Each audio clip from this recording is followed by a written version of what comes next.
Side beat.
Hey, shalom Israel, shalom, happy Sabbath, and happy new moon. Yeah, man. Happy Sabbath, happy new moon. Shalom, everybody. Welcome to True Spirit of Christ Sabbath class. That's right, that's right. All praises to the Most High.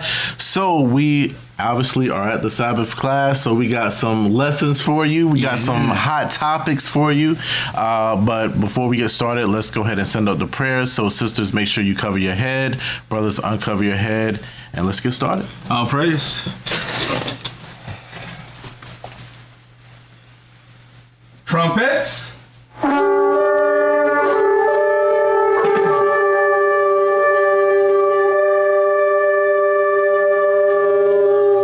Heavenly Father, Abraham, Isaac, and Jacob, father of the 12 tribes of Israel, we thank you. We thank you for waking us up into this truth, Lord. We thank you for bringing us into the understanding of who we are, Lord, and whose we are, and what we must do to get salvation, Lord.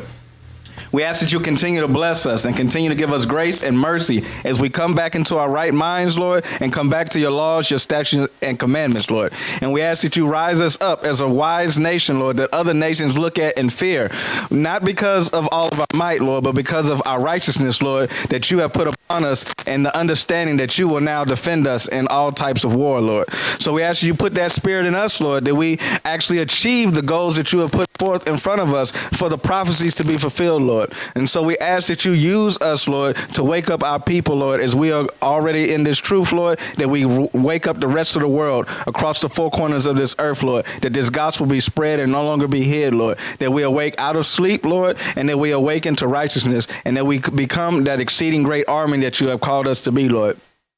So we ask that you put the spirit in us to teach our children, Lord, to be able to teach our wives, Lord, to be able to create a nation once again, Lord, and to be able to put the spirit in the rest of the nations, Lord, till they have to be able to respect us, Lord, for the first time in many, many years, Lord. So we ask that you put a hedge of protection around us as we travel across this earth, Lord, as we go to and from to become a part of the congregation of the Lord, as we begin to fellowship with one another, Lord, and that you put a spirit of protection around us as we are in this perilous world where all types of things are going around to come against us, Lord. So give us good health and give us good minds and give us safety, Lord. In Jesus' name we pray. Amen.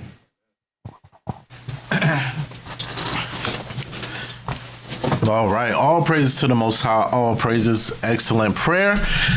So let's go ahead and get started. So today's class, we are talking about the plight of the original people, modern day problems. Okay. So as you all know, if you've been following along this month with True Spirit is Native American Heritage Month.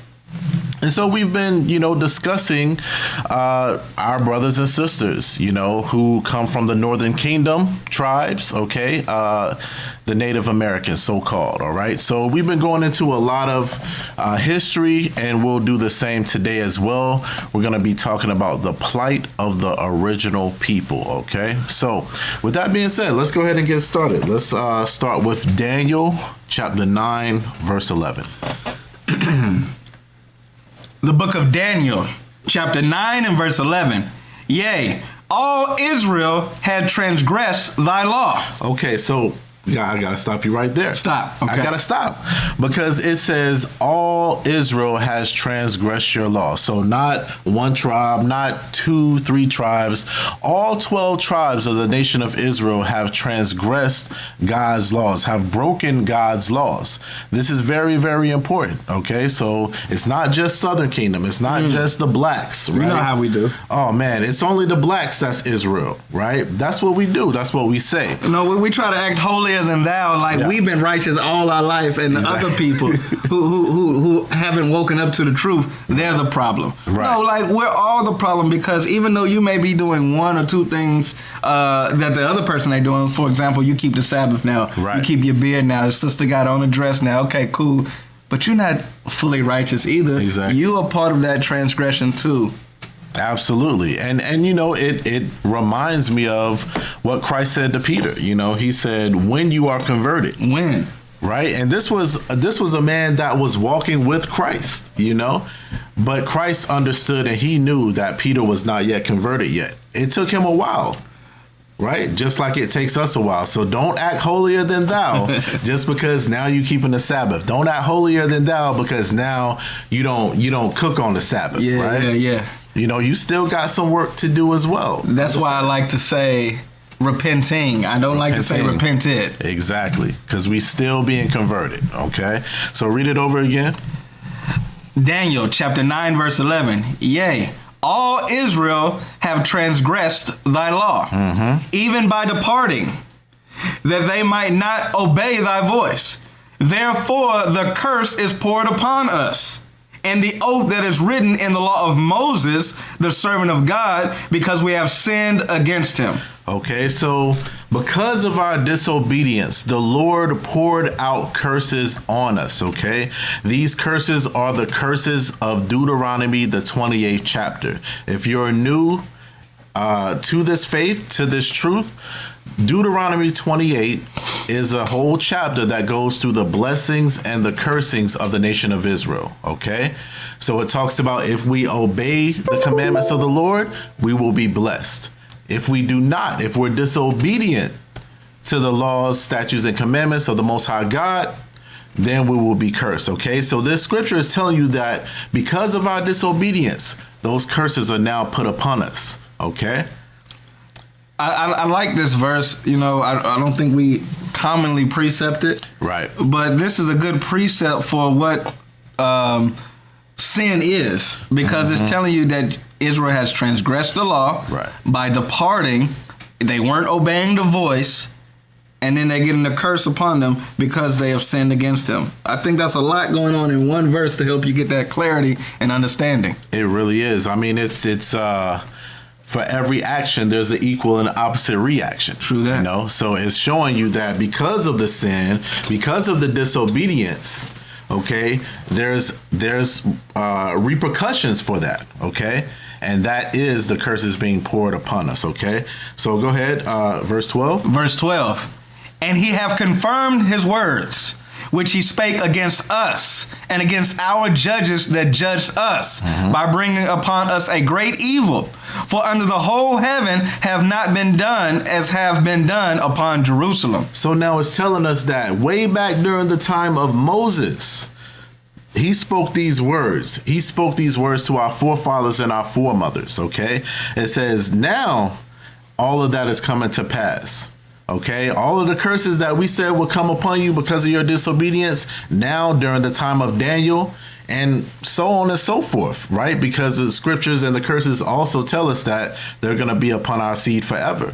Okay, but these curses are now taking place, it's telling us, okay? That's right. And it says that there is nothing that you can compare to. You cannot compare these curses to anything else, okay? It says, out of the whole heaven, there has nothing been done to anyone else other than, or, you know, that's worse than these curses here, okay? So it talks about Jerusalem. Jerusalem is talking about the land, and it's also talking about the people, okay? So why is this important? Because we're talking about the original people. Absolutely. We're talking about the plight of the original people, okay? Why is that important? The Native Americans are the original people that came over to this land, okay? And their plight is directly related to the curses of Deuteronomy, the 28th chapter, okay? And so that is what we're going to talk about today, right? Because once again, there's doctrines out there that say, oh, it's just the blacks, okay?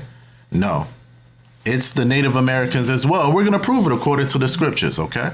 You know, Elder, this is such an important topic because not only what you just said about a lot of times as a people, we want to exclude other groups because we feel like they don't fit, right? So we want to exclude Native Americans a lot of times. Negro only, right. Even though a good majority of the Native Americans are very Negro in feature. Absolutely. But because this verse that we just read says that the thing that happened to this group of people is not comparable to any other group of people. Right. Like there are other people that were indentured servants. There are other people that had some type of mass extermination, if you will, or genocide. Yeah. But not like this group of people. And so when for example, the Jewish people go and compare and say how great of a deal they went through during the Holocaust or something like that.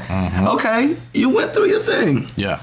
But what we're referring to, there's nothing greater. There's no comparison to. Right. And so that right there kind of eliminates them from being the people that they say they are when their issue in the Holocaust was actually very subpar in comparison to what the actual people of the book went through. Absolutely. And that's a great point, you know, and to further what you're saying, just as I said, the scriptures say that these curses will be on your seed forever. So if we're talking about the so-called Jewish people, who's running everything now? The so-called Jewish people. That's right. So guess what? That means that they don't fit the curses because it's not upon their seed forever. They're running the entertainment business. They funded our slavery. You know, They've been running things for quite a while now. They've been running it for I guess quite Christ a while. came back and we didn't know it. I guess so. So yeah, you know, that's a great point. But as you said, there's no other thing that you could think of because these curses are very, very specific. And you have to play a game. You have to see, okay, who does this fit? Okay. Commonly, we look at, you know, the Southern Kingdom. We look at, you know, the blacks, right? The Caribbean blacks. But today we're going to go into the Northern Kingdom. Okay. So let's pull up the article. We're going to go right into it. Okay. So, our article here is history.com. We're going to start from the top. Yeah. Okay, cool. So this is Trail of Tears is what we're referencing today. At the beginning of the 1830s, nearly 125,000 Native Americans lived on millions of acres of land in Georgia, Tennessee, Alabama, North Carolina, and Florida land their ancestors had occupied and cultivated for generations. By the end of the decade, very few natives remained anywhere in the southeastern United States. Working on behalf of white settlers who wanted to grow cotton on the Indians' land, the federal government forced them to leave their homelands and walk hundreds of miles to a specially designated Indian territory across the Mississippi River. This difficult and sometimes deadly journey is known as the Trail of Tears. Okay, so this article is discussing the Trail of Tears. Okay, so what it's really talking about is during the 1800s, there was a time where you had Native Americans that were occupying that southeastern region of the United States. As it said, it talks about Tennessee, Alabama, Georgia, North Carolina, so on and so forth.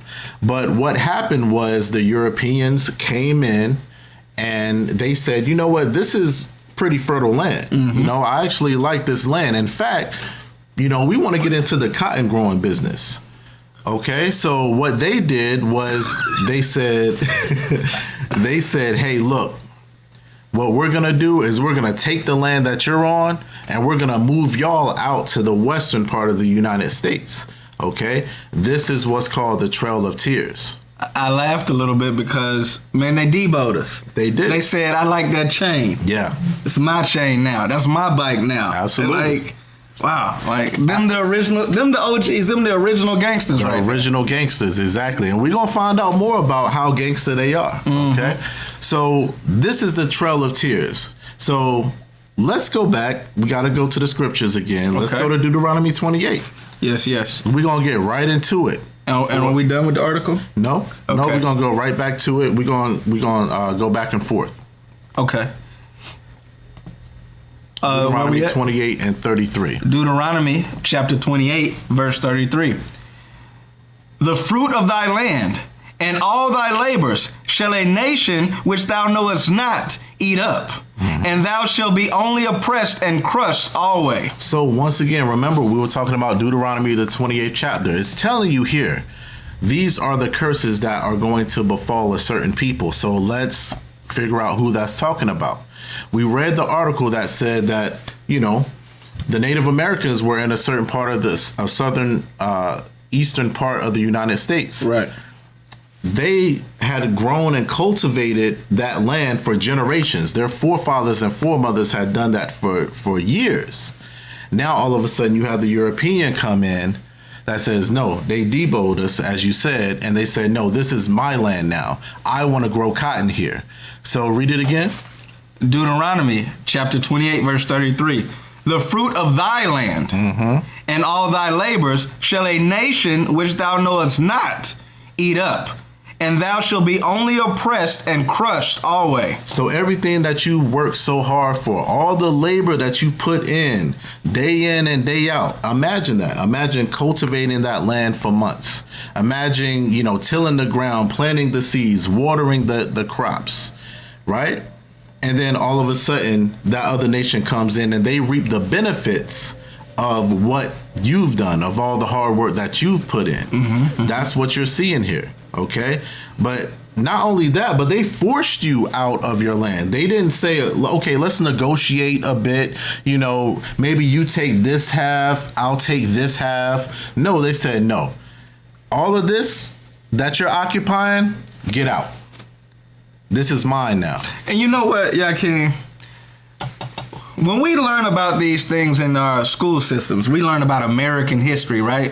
Mm-hmm. They don't present this the way it really is. Right. They don't say, oh, the Native Americans got conquered and forced onto this other land. They say, oh, well, we decided that we would move them over here. Right.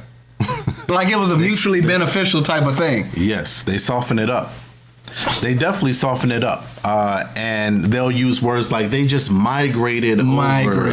They migrated over to the western side of the United States, not knowing that they were killed, not knowing that, you know, they forced them out of that land. Okay?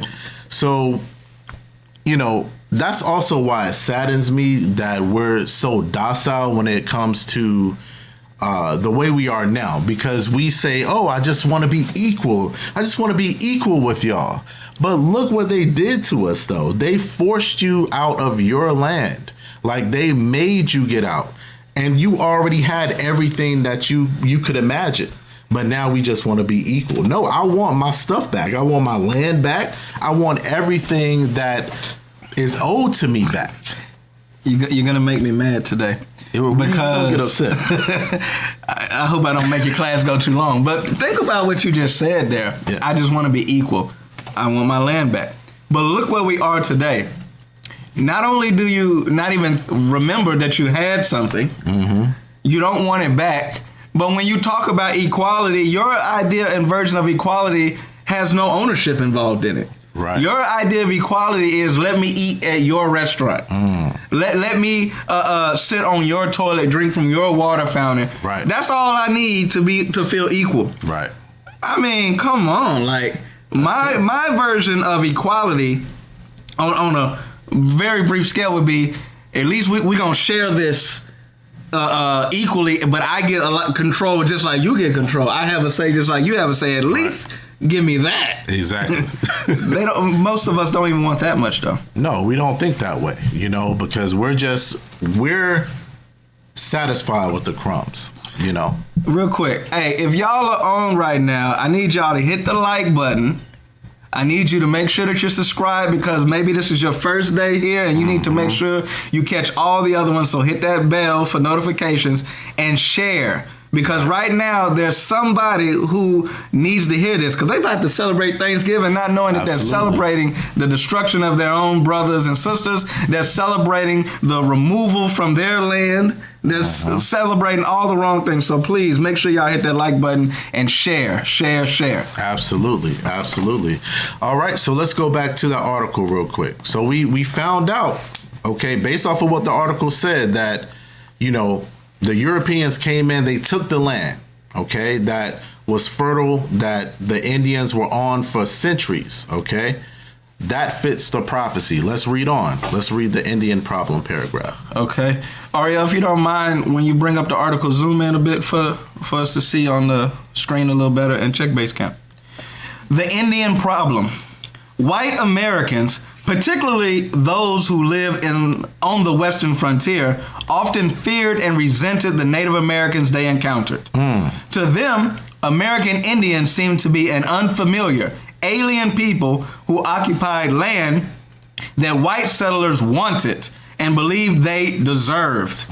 Some officials in the early years of the American Republic, such as President George Washington, believed that the best way to solve this Indian problem was to simply civilize the Native Americans. The goal of this civilization campaign was to make Native Americans as much like white Americans as possible by encouraging them to convert to Christianity, learn to speak and read English, and adopt European-style economic practices such as individual ownership of land and other property, including, in some instances, in the South, African slaves.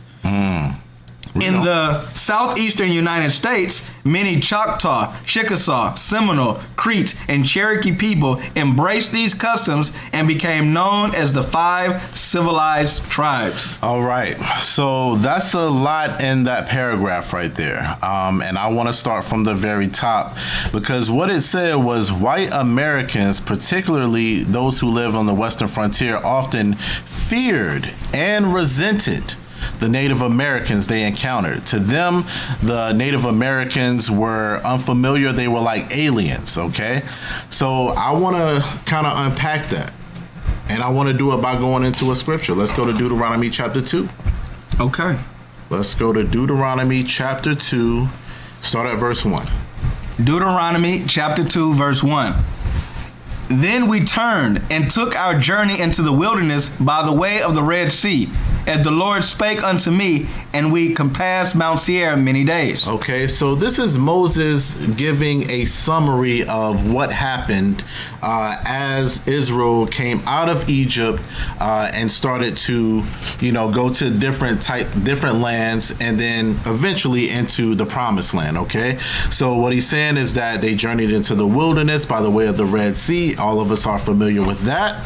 And they compassed Mount Seir for many days. Read on. Verse 2. And the Lord spake unto me, saying, Ye have compassed this mountain long enough. Turn you northward. Okay. And command thou the people, saying, Ye are to pass through the coast of your brethren, the children of Esau, and dwell in Seir. And they shall be afraid of you.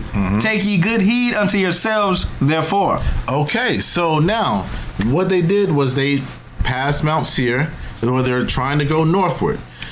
The Lord says, look, you're going to encounter your brother. You're going to encounter your brother Esau, otherwise known as Edom, okay?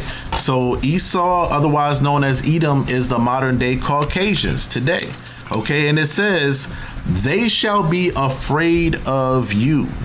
They shall be afraid of you. So take good heed, okay?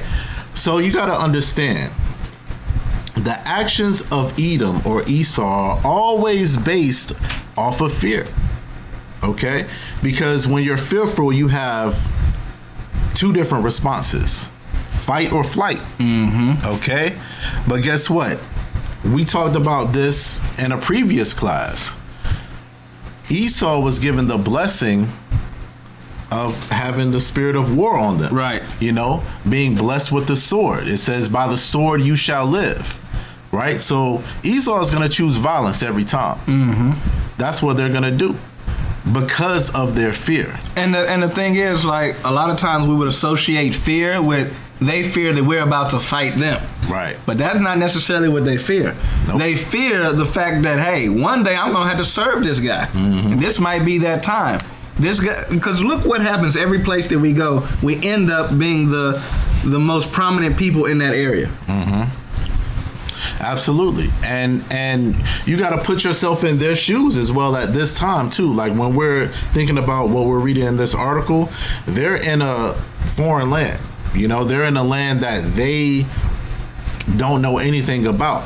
But guess what? You got the Native Americans that are very familiar with the land, very familiar with the landscape, very familiar with the crops and how to survive out there. So it could be very easy for them to start to serve the Native Americans. So they said, no, we can't have this. I'm fearful of that. Nope, we got to do something different. We got to have a plan. We got to have a plan. We got to have a strategy to start to exterminate them, to start to get rid of them. Okay? So read on. Verse 5. Verse 5. Meddle not with them, for I will not give you of their land. No, not so much as a foot breadth, because I have given Mount Seir unto Esau for a possession. Right. So because Jacob, because of the story of Jacob and Esau, the Lord, as well as Moses, as well as the whole nation, they already knew how Esau was rolling. So the Lord said, look, don't mess with them. Don't deal with them whatsoever, because what's going to happen is they're going to try to get that vengeance on you. So don't even deal with them, okay? It says that, Esau already had their land. They had Mount Seir. We were going to our land. So the Lord said, don't deal with them. Just leave them in their land. Let them do what they need to do, But this is also showing you in a certain way that the solution to our problems is to get back in our own land. Right. Because guess what? In our own land, we're going to be all together as one.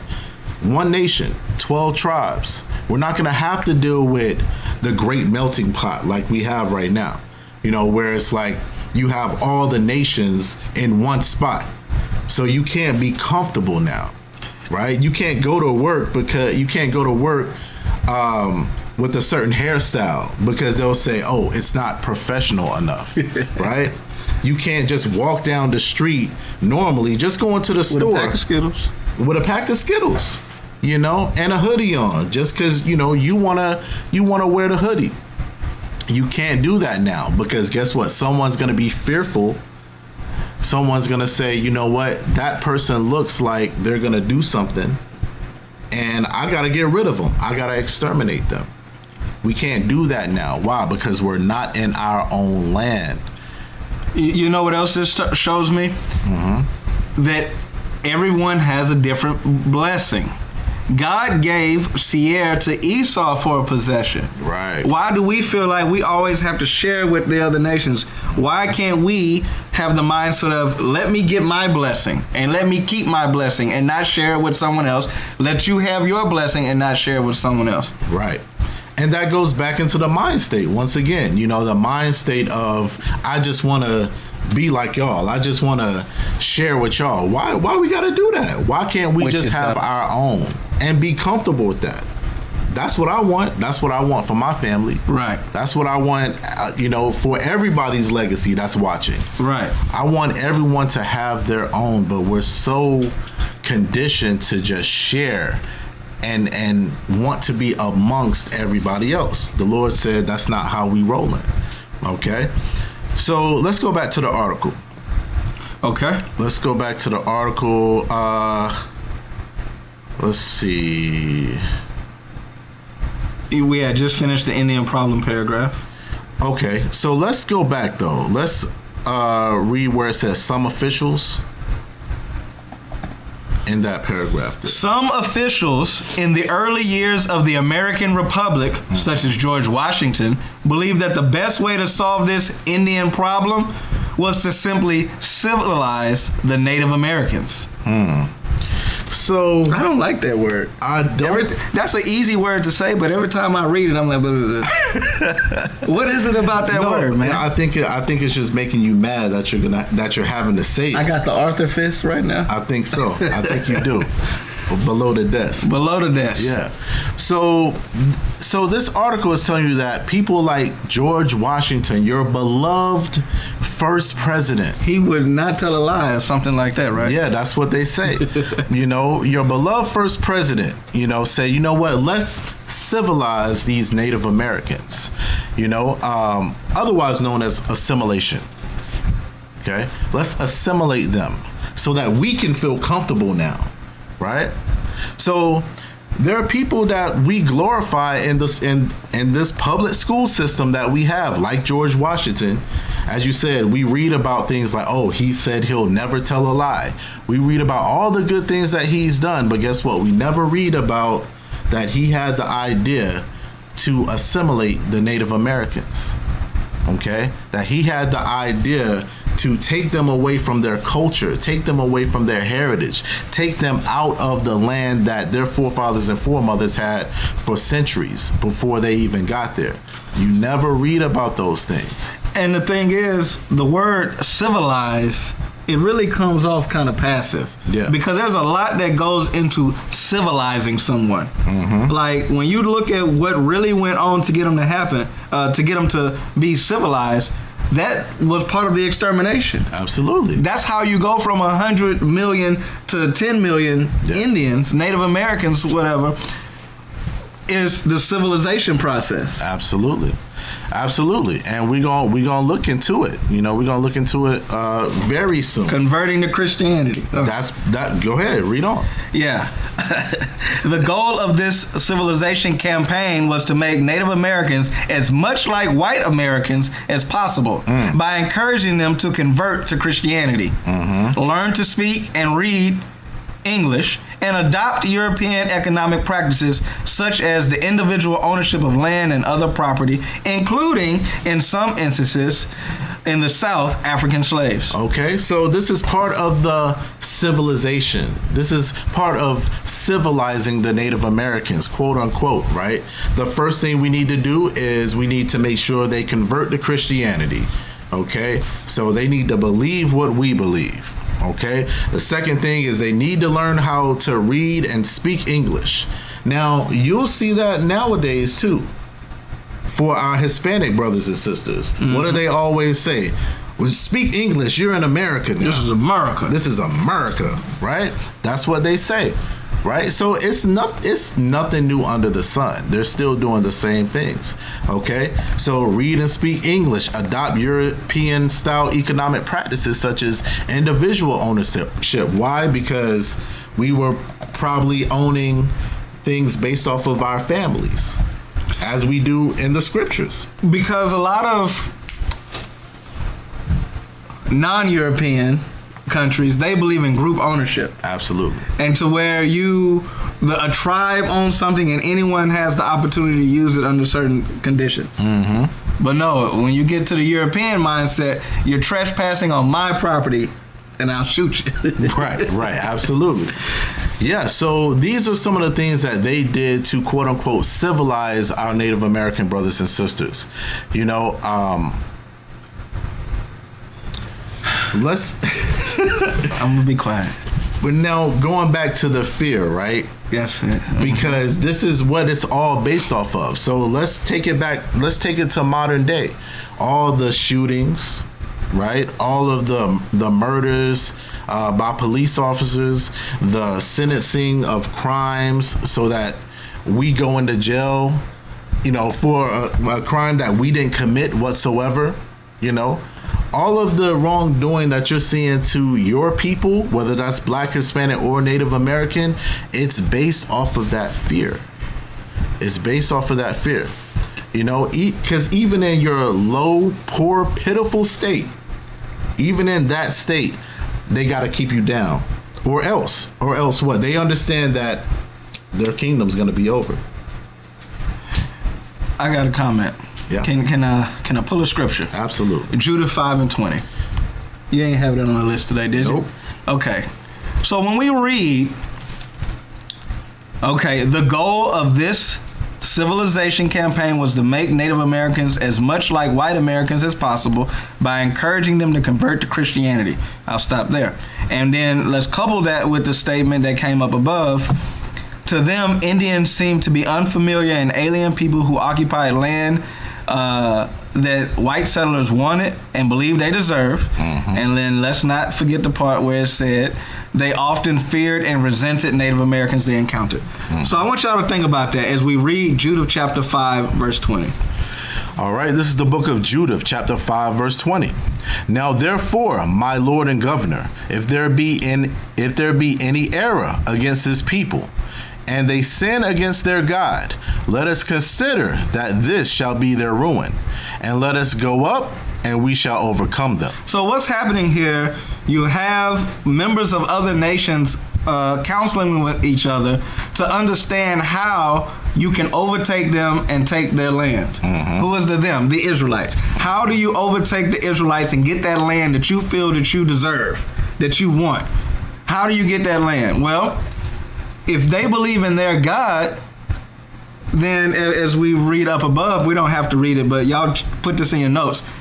If we're in the midst of keeping our commandments, they can't overcome us. They can't defeat us. They can't take our land. But if we're in the midst of breaking God's commandments, they can take our land. Right. They can defeat us. So when it says that they fear us, well, they're in the midst of fearing us because we got divine power on our side. Absolutely. And they can't overcome that. That's why they're fearful, because it's like we're in a situation that we're going to lose. Mm-hmm. So then George Washington says, I got a solution to your problem. Let me take away that power. Right. If I convert you to Christianity, then you won't have that power. And I find that interesting, because this is supposed to be the land where you have freedom of religion. Mm-hmm. As long as it doesn't give you the power to overcome me. Right. Be Christians. That was the whole motto and mindset, so that they could overcome you. Mm-hmm. Yeah, and to that point, that's a great point. The name Israel means they who are fighters with God, that have prevailed with God. Mm-hmm. So it's that the name alone of Israel is showing you that there is a power that we have with God that no other nation has, right? So, sorry, Christians, that's not how God works. He doesn't give the power to everybody, right? He doesn't love everybody the same way. Oh, you preaching hate. Hey, I'm preaching what the scriptures say. So that's very key to understand. So to your point, when we're keeping God's commandments in the faith of his son, Jesus the Christ, we have power that nobody else has, nobody else can gain. And that's why they're fearful. Okay? So remember, we talked about this civilizing of our people by having them convert to Christianity, by having them speak another language, speak English, okay? By having them adopt certain economic practices, okay? So their culture, their way of life was completely changed. It was completely switched up now, all right? So let's go to Deuteronomy, again, chapter 32, verse 26. Deuteronomy chapter 32, verse 26. I said, I would scatter them into corners. I would make the remembrance of them to cease from among men. Okay, so the Lord said that he would scatter us into corners. Why would he scatter us into corners? Because we failed to keep his law, statutes, and commandments. It always goes back to that. So that means that the power has left us now. And he said, okay, you want to do your own thing? Okay, go ahead. I'm going to let you do your own thing. It's just like a father, right? You have certain rules in the house, but if your son or your daughter does not follow those rules, you have to say, you know what? Okay, you could do your own thing then, but you're not going to do it in this house. Not up in here. Not up in here. So guess what? I'm going to scatter you into corners. I'm going to put you on slave ships, and I'm going to send you across the four corners of the earth. Okay? That's what he's saying. Stripping of the power. That's the stripping of the power right there. Now your destiny and your way of life and everything is in somebody else's hands. It's not in your own anymore. Okay, so the Lord said he would scatter us into corners. We will come to different parts of the world, like North America, like South America, for instance. Okay, and the remembrance of us is going to cease from among men. Now you got to ask yourself, how would that happen? Because somebody else now has the power. Now they're able to say, you know what, that religion that you were, practicing. Nah, it's no more of that now. Now it's Christianity. You know what? Those customs that you had, nope, we're not doing those no more. You got to do this now. That's how our remembrance would cease from among men, because we don't have a language anymore. We don't have our customs, our heritage. We don't have our land anymore. All of that ceased from being within our power. That's how we cease from being among men. Another way that we cease from being remembered, when you think about what happened in Egypt, the whole world remembers us as those that came out of the land of Egypt. Right. That had the plagues hit the Pharaoh and the rest of Egypt that destroyed them. And so when you think about the captivities that we had after, there was always a level of respect for the Israelites and their God, even when the other nations were in a certain strength of power. That's why some of the nations even let us build in our temples. Right. Except Esau. Esau always got something. Esau, man. But there was a certain level of respect, and now that respect is gone. Like right now, no one looks at us and say, ooh, you know what? We got to be careful how we act with y'all because y'all are the ones that came out of Egypt with such a mighty hand. Right. That's not remembered anymore either. So the nations don't have to remember how we have a spiritual father that protect us, and we don't even remember it to invoke that power. So those two things being gone makes us even more powerless. Absolutely. And we really, because of our disobedience, we're really doing our Father in heaven a disservice. Right. Because now, just as they do, they say, oh, what God y'all talking about? Y'all, God, Yeah. Because why? Because his power is not shown through us anymore.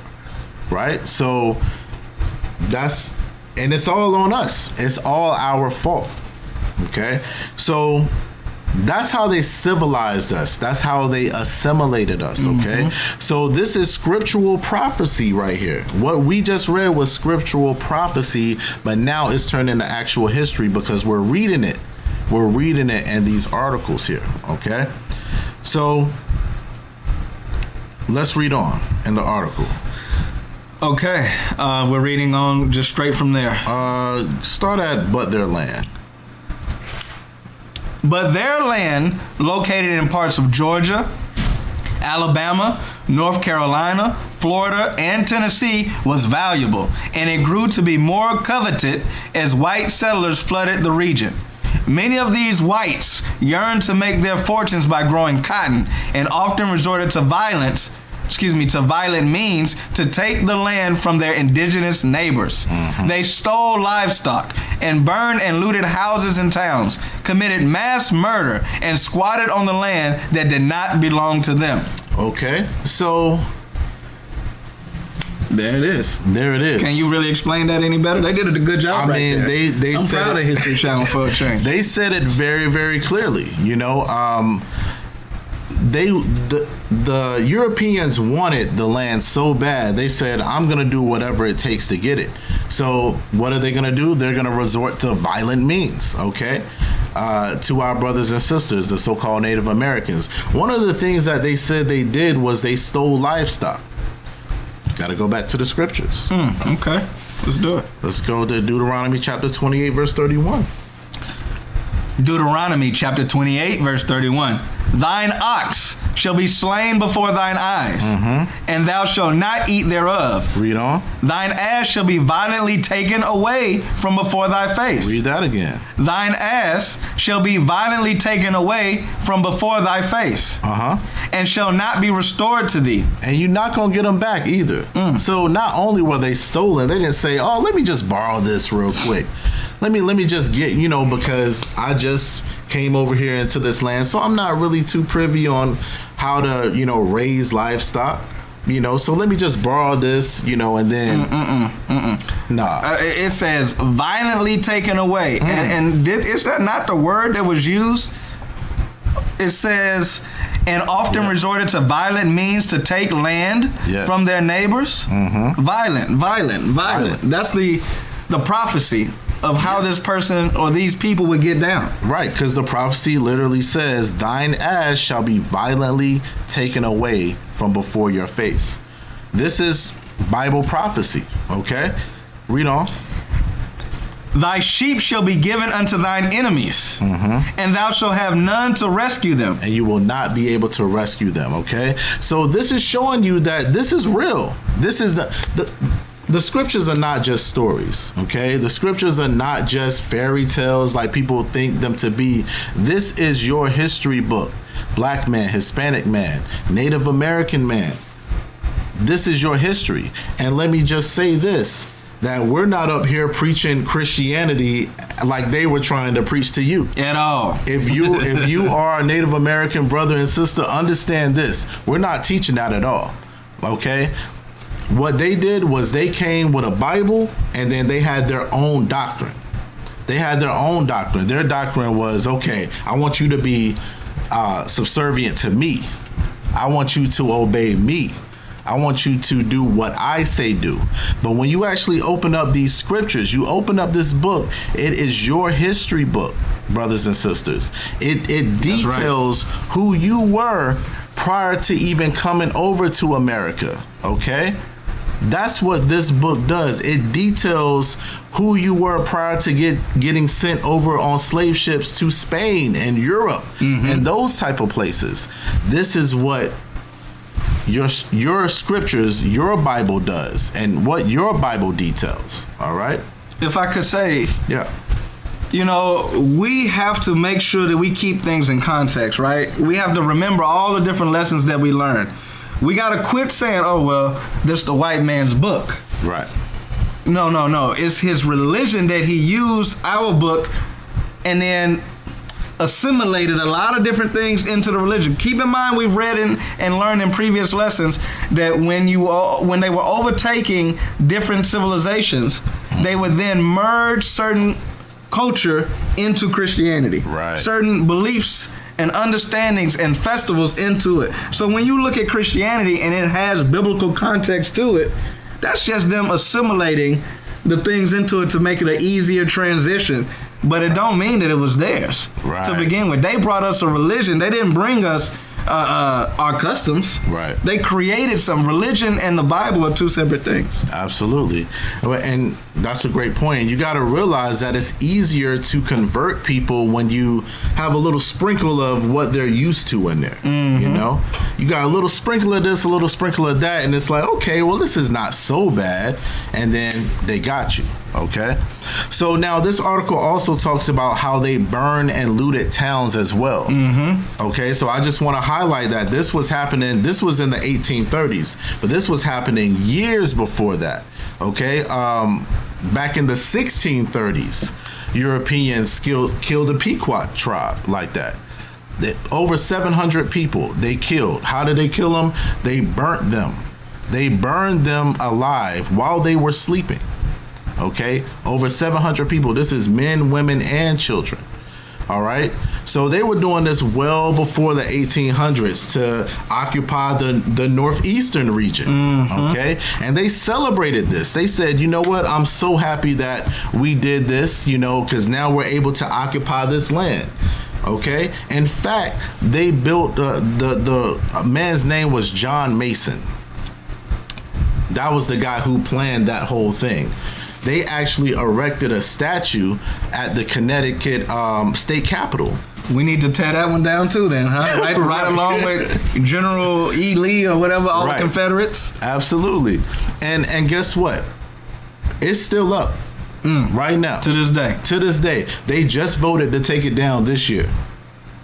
So that shows you that they don't care. They celebrate these things. They love it. They love the fact that they had that victory against your brothers and sisters and killed 700 men, women, and children and burnt them alive. They love that thing. They tell it to their families. You know how they get away with it? Remember what we learned last week, the paper genocide and whatnot? Yeah. So when we see these movies and hear these stories, we're very disconnected from them. And we like, oh, that happened to another group of people. Right. Matter of fact, these people don't even exist as far as I'm concerned, not realizing that you are the descendants of those people. And so what they did that to your families, your great-great-grandfather. So while they're saying, Davy Crockett, I'm an ancestor of him, or Andrew Jackson or George Washington, you're not realizing that you're an ancestor of Geronimo or, give me another Sitting Native. Bull. Yeah, all of these different Native Americans that are listed in these books, those are your ancestors. Right. Paper genocide, though, has you thinking you different. Absolutely. Great point. Let's go back to the article. State governments. State governments join in this effort to drive Native Americans out of the South. Several states passed laws limiting Native American sovereignty and rights and encroaching on their territory. In Worcester versus Georgia, 1832, the U.S. Supreme Court objected to these practices and affirmed that Native nations were sovereign nations in which the laws of Georgia and other states can have no force. Okay, so the laws were put in place to say, you know what? These Native American tribes, they're actually sovereign nations. You know, they can govern themselves. They're good to go. Read. Even so, the maltreatment continued. But despite that, the maltreatment still continued. They said, I hear what the laws say, but read on. As President Andrew Jackson noted in 1832, if no one intended to enforce the Supreme Court's rulings, which he certainly did not, then the decisions would fall stillborn. That means they're dead. They're dead. Exactly. Those decisions are dead. There's no value to it, no life in it. Right. Southern states were determined to take ownership of Indian lands and would go to great lengths to secure this territory. Right. So, despite the fact that there were laws in place, the people said, you know what, we gotta still take over. We gotta still occupy this land. I don't care what we gotta do, we're gonna make sure we do that. Now, this is important because it speaks about how it doesn't matter what laws are in place. When you make the laws, you can overcome the laws. When you make the laws and you know the laws, you can navigate through the system the way you want to. Think about Kyle Rittenhouse, for example. You know, that's a modern day example. You know, shot and killed people. But guess what? He was able to navigate through the system because the system was made for him. Okay? But with us, what we do is we blindly go through the system. It's like we got a blindfold on and we're trying to walk through a maze. You know, and so one wrong turn, that's going to put you in a corner. One wrong turn, you're not going to be able to get out. And you're in jail for 20, 30, 40 years, life. And guess what? Sometimes you may not have even done. Right. Exactly. You may not have even done anything. Yeah. You know? So that's why it's very important for us to know the law. Yeah. You know what I mean? You know, brothers like Malkia, brothers like Shevis, to be able to know the law and to be able to teach it to us so we know how to navigate that system as well. To understand how the Constitution really intended to impose certain laws on people. Right. And I caught something at the top of this article where it said, the early years of the American Republic. Now, we look at this as a country, right? But what I find is that America is not a country, it's a republic. And what a republic means is being shown down here with what Andrew Jackson just said. Because the difference between a country and a republic is this. A country is a land that is governed entirely by one government. But a republic is a place where sovereignty rests within the people and their representatives. So each state has its own sovereignty from America as a whole. Right. And that's why they're able to say, yeah, we hear what you said, but we're going to do our own thing, and nobody enforces it because it's a republic. And we have to think about that when we think that, oh, well, we're in America and this is my right. Not necessarily. Not really. Right. And that's a great point because, you know, that's why you have your federal laws and you got your state laws. You know, you have two different laws. So you may think, oh, okay, I'm good here because this law says this, and it might be a federal law. Right. But guess what? Maybe in that particular law, the state laws actually is what's enforced. So you got to understand that, you know, and you got to know that to be able to know what your rights are and what they are not. All right? Absolutely. So let us continue with this article. Let's start. Indian removal? Indian removal. All right, y'all, make sure y'all get these likes up. Make sure y'all hit the share button. This information is great information going into, you know, Thanksgiving. Right. We need to get this information shared to our people before they go and cook a turkey and eat some dressing and stuff foolishly. Right, absolutely. Indian removal. Andrew Jackson had long been an advocate of what he called Indian removal. As an Army general, he had spent years leading brutal campaigns against the Creeks in Georgia and Alabama and the Seminoles in Florida, campaigns that resulted in the transfer of hundreds of thousands of acres of land from Indian nations to white farmers. So Andrew Jackson had been doing this for years.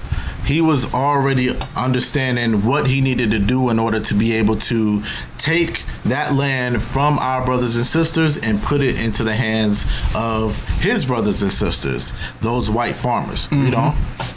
As president, he continued this crusade. In 1830, he signed the Indian Removal Act, which gave the federal government the power to exchange native-held land in the Cotton Kingdom east of the Mississippi for land to the west, in the Indian colonization zone that the United States had acquired as part of the Louisiana Purchase. This Indian territory was located in present-day Oklahoma. Okay, so what they did was they enacted the Indian Removal Act. And basically what that was is they were going to exchange the land that our brothers and sisters were on that they wanted so bad, the Southeast, Georgia, Alabama, North Carolina, all of those states, and they were going to exchange the land with our brothers and sisters for lands like Oklahoma, okay? Because they saw the value in that southeastern portion, and they said, oh, okay, you could just have this, you know. You could have this land here in Oklahoma, but we're going to take this because we want the cotton industry to grow. Yeah, man, that's the prophecy that Esau would covet and would have the best lands. Exactly. So he's gonna take the best East Coast land and give you the red dirt, the red clay that don't grow the same type of fertile crops. Absolutely. And say, here, take this. This is not an exchange. Like, this is a downgrade. This is not a fair trade. Absolutely. Absolutely. Read on. Okay, I know. Stay in the spirit. The law, right? Mm-hmm. The law required the government to negotiate removal treaties fairly, voluntarily, and peacefully. Mm-hmm. I can't read no further than that. Was it really voluntarily? Was it really peaceful? Was it fair? Was it really that way? Was it? Let's see. It did not permit the president or anyone else to coerce Native nations into giving up their land. Okay. However, President Jackson and his government frequently ignored the letter of the law and forced Native Americans to vacate lands they had lived on for generations. Right. So, as you said, it said that the law required that the government, do this fairly, to make sure that the Indians were doing it voluntarily, and do it very peacefully. Don't make too much of it. Make sure that it's a fair exchange between the two. But the article goes on further to say that was never the case. They never did it that way. In fact, they did it very violently. We act like it's a new thing when Trump or Biden does something contrary to what the law says. Exactly. He should be brought up on criminal charges. The executive orders. Well, did they impeach Jackson?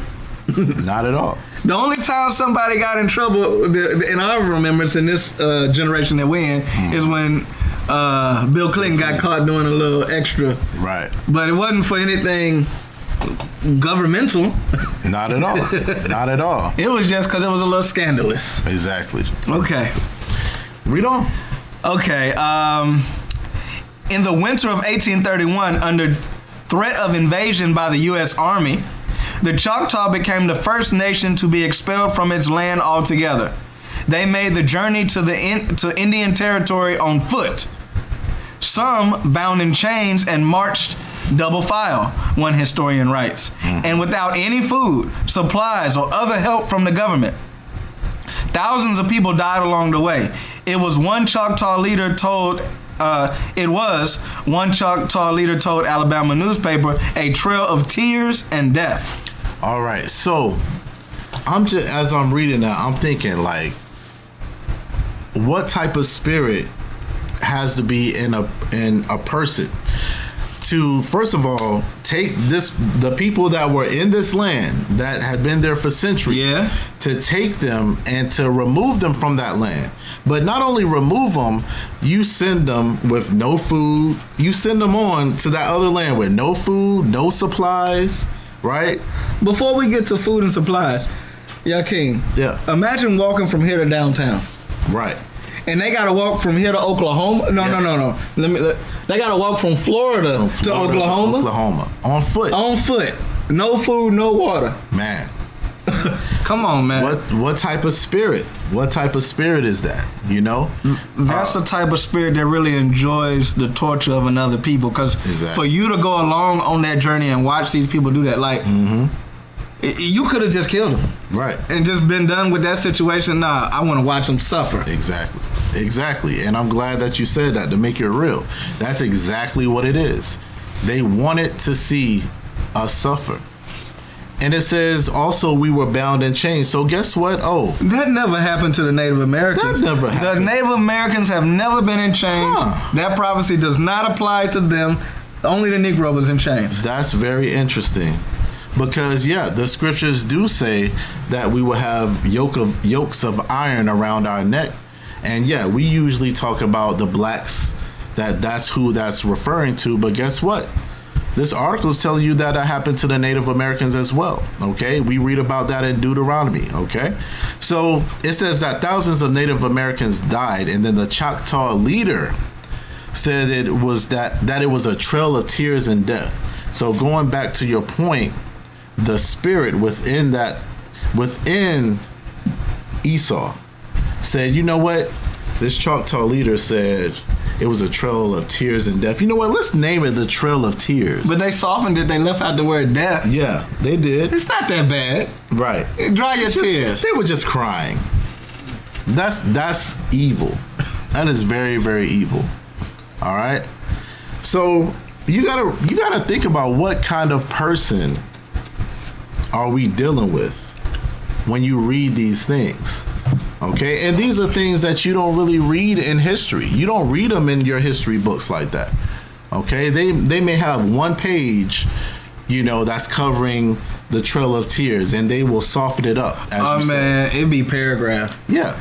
If you went to school in Texas, you have a history book that when you go through the history of Native Americans, you don't even get a full page. Right. You get a nice abbreviated paragraph left for you to infer from those nice, cute words that they put in there. Absolutely. It's a shame. All right, so let's go to the next thing. Let's go to a video real quick. This is how the U.S. stole thousands of Native Americans. They got a video on how to steal, how to rob. This is the 50 Cent joint right here. Yeah, well, U.S. was doing it well before 50. That's for sure. Dang, the original gangsters. Yes, absolutely. So this is the video of how the U.S. stole thousands of Native American children, okay? Let's start it off. Let's go ahead. I was adopted by a white missionary couple. I was adopted. Immediately placed for adoption. I was in foster care with one family for 18 years. They were white. My parents loved us, and I understand that, but at the same time, They took the idea that they were saving me. saving us from ourselves. Being saved, and I should be grateful for the life that I've been given, because any child on the reservation would give anything to live as I was living. They took us away from our mom. Let's stop there. Okay, so this starts off by our indigenous brothers and sisters saying that, hey, they were adopted. And not only that, they were adopted by white missionary people. Okay? So remember, that goes right back to the article that we read. Missionary meaning convert you to Christianity. Christianity, exactly. So off gate, it aligns with what we were just reading, okay? Now, this is exactly what we read earlier. Now, not only that, it said that the Europeans then said, you know what, this is what's best for you. And in fact, the Native Americans' mother and father, they say, you know what, this is what's best for you, because you're leaving the reservation and you're going to get converted. You're going to get changed. You're going to get saved from our condition. That's what the Europeans made our brothers and sisters believe. Okay? So this is the same thing that happens with Black and Hispanic children even right now, modern day. Black adoption rates are very high. Okay, not only that, you'll see that it's way less expensive to adopt a black child than it is a white child. In fact, half the price. And we on sale? Yeah. We the Black Friday sale discount, huh? Absolutely. Half the price. So what does that mean? That means that other nations are more likely or more able to be able to purchase us and convert us and raise us in their culture, assimilate us to their culture. Okay. Not only that, a few years ago, what happened with our Hispanic brothers and sisters? Remember, ICE was taking them. ICE was taking them, and they said, you know what? Thousands of our brothers, thousands of Hispanics children, we don't know where they went. Disappeared. They just disappeared out of nowhere. Like, you can find Osama bin Laden, but you can't. You can find Gaddafi. You can find people who have the money to protect themselves. Exactly. But you can't find a 2-year-old, an infant, a child that you took who's gonna be looking for someone to help. Like, they're not hiding. Exactly. So that's how you know that there's some wickedness behind it. But this is all related. It's all related. There's nothing new under the sun. At this point, they were adopting our Native American brothers and sisters. They're still doing it to this day. And this is why it's such a problem. Like, people don't understand why I might say something along the lines of, it's a problem for one nation to adopt another nation. Like, for a Caucasian family to adopt a black child. Because what are they going to do? They're going to impose certain things that further assist in the civilizing of our people. Absolutely. Which civilize is just a pretty word for conquering. Right. And that's why I keep saying you got to understand the spirit that's within those people, right? Because it's not just, I'm just, so wholesome and I want the best for this child. It's no, let me assimilate them. Let me civilize them, quote unquote. Let me change them, right? So that they operate the way we operate. They leave their customs. They leave, everything that they were so attached to. Okay. I feel like civilized is just a politically correct term that we use now. They wasn't saying that back then. Oh, not at all. Not at all. All right, let's continue on let's back up to 28 and then continue on to 53 seconds. Being saved, and I should be grateful for the life that I've been given, because any child on the reservation would give anything to live as I was living. They took us away from our mom. They came marching right in and literally took us and thousands of other children from their home. It's a way to eradicate us, and to go to a nation's children is one of the sure ways to do that. So they literally barged in and took them from their parents. Okay? It says that the plan was to completely eradicate those children. Okay? That sounds like CPS. Exactly. There we go. Exactly. So the scriptures tell you that their words were smoother than butter, but war was in their hearts, right? So they keep talking about, oh, we're going to save you. We're going to save you. But internally, they're like, no, we got to eradicate this nation of people. We got to completely get rid of them. All right. That's why the Native Americans say that the Europeans spoke with forked tongues, right? Because they were double-minded in their ways. Snakes. They're snakes. All right. So now, this is one of the modern day problems. One of the modern day problems that we're talking about here is, guess what? They're still living the curses. They're still living the curses just like we are. Okay. There's no difference in what's happening to us than what's happening to them. Getting sold to another people still to this very day. That's a curse. Okay. Having the land of their forefathers taken away from them. That is a curse. They're still living these things today. Okay. Don't let the Europeans find out that, oh, there's some oil in the reservation.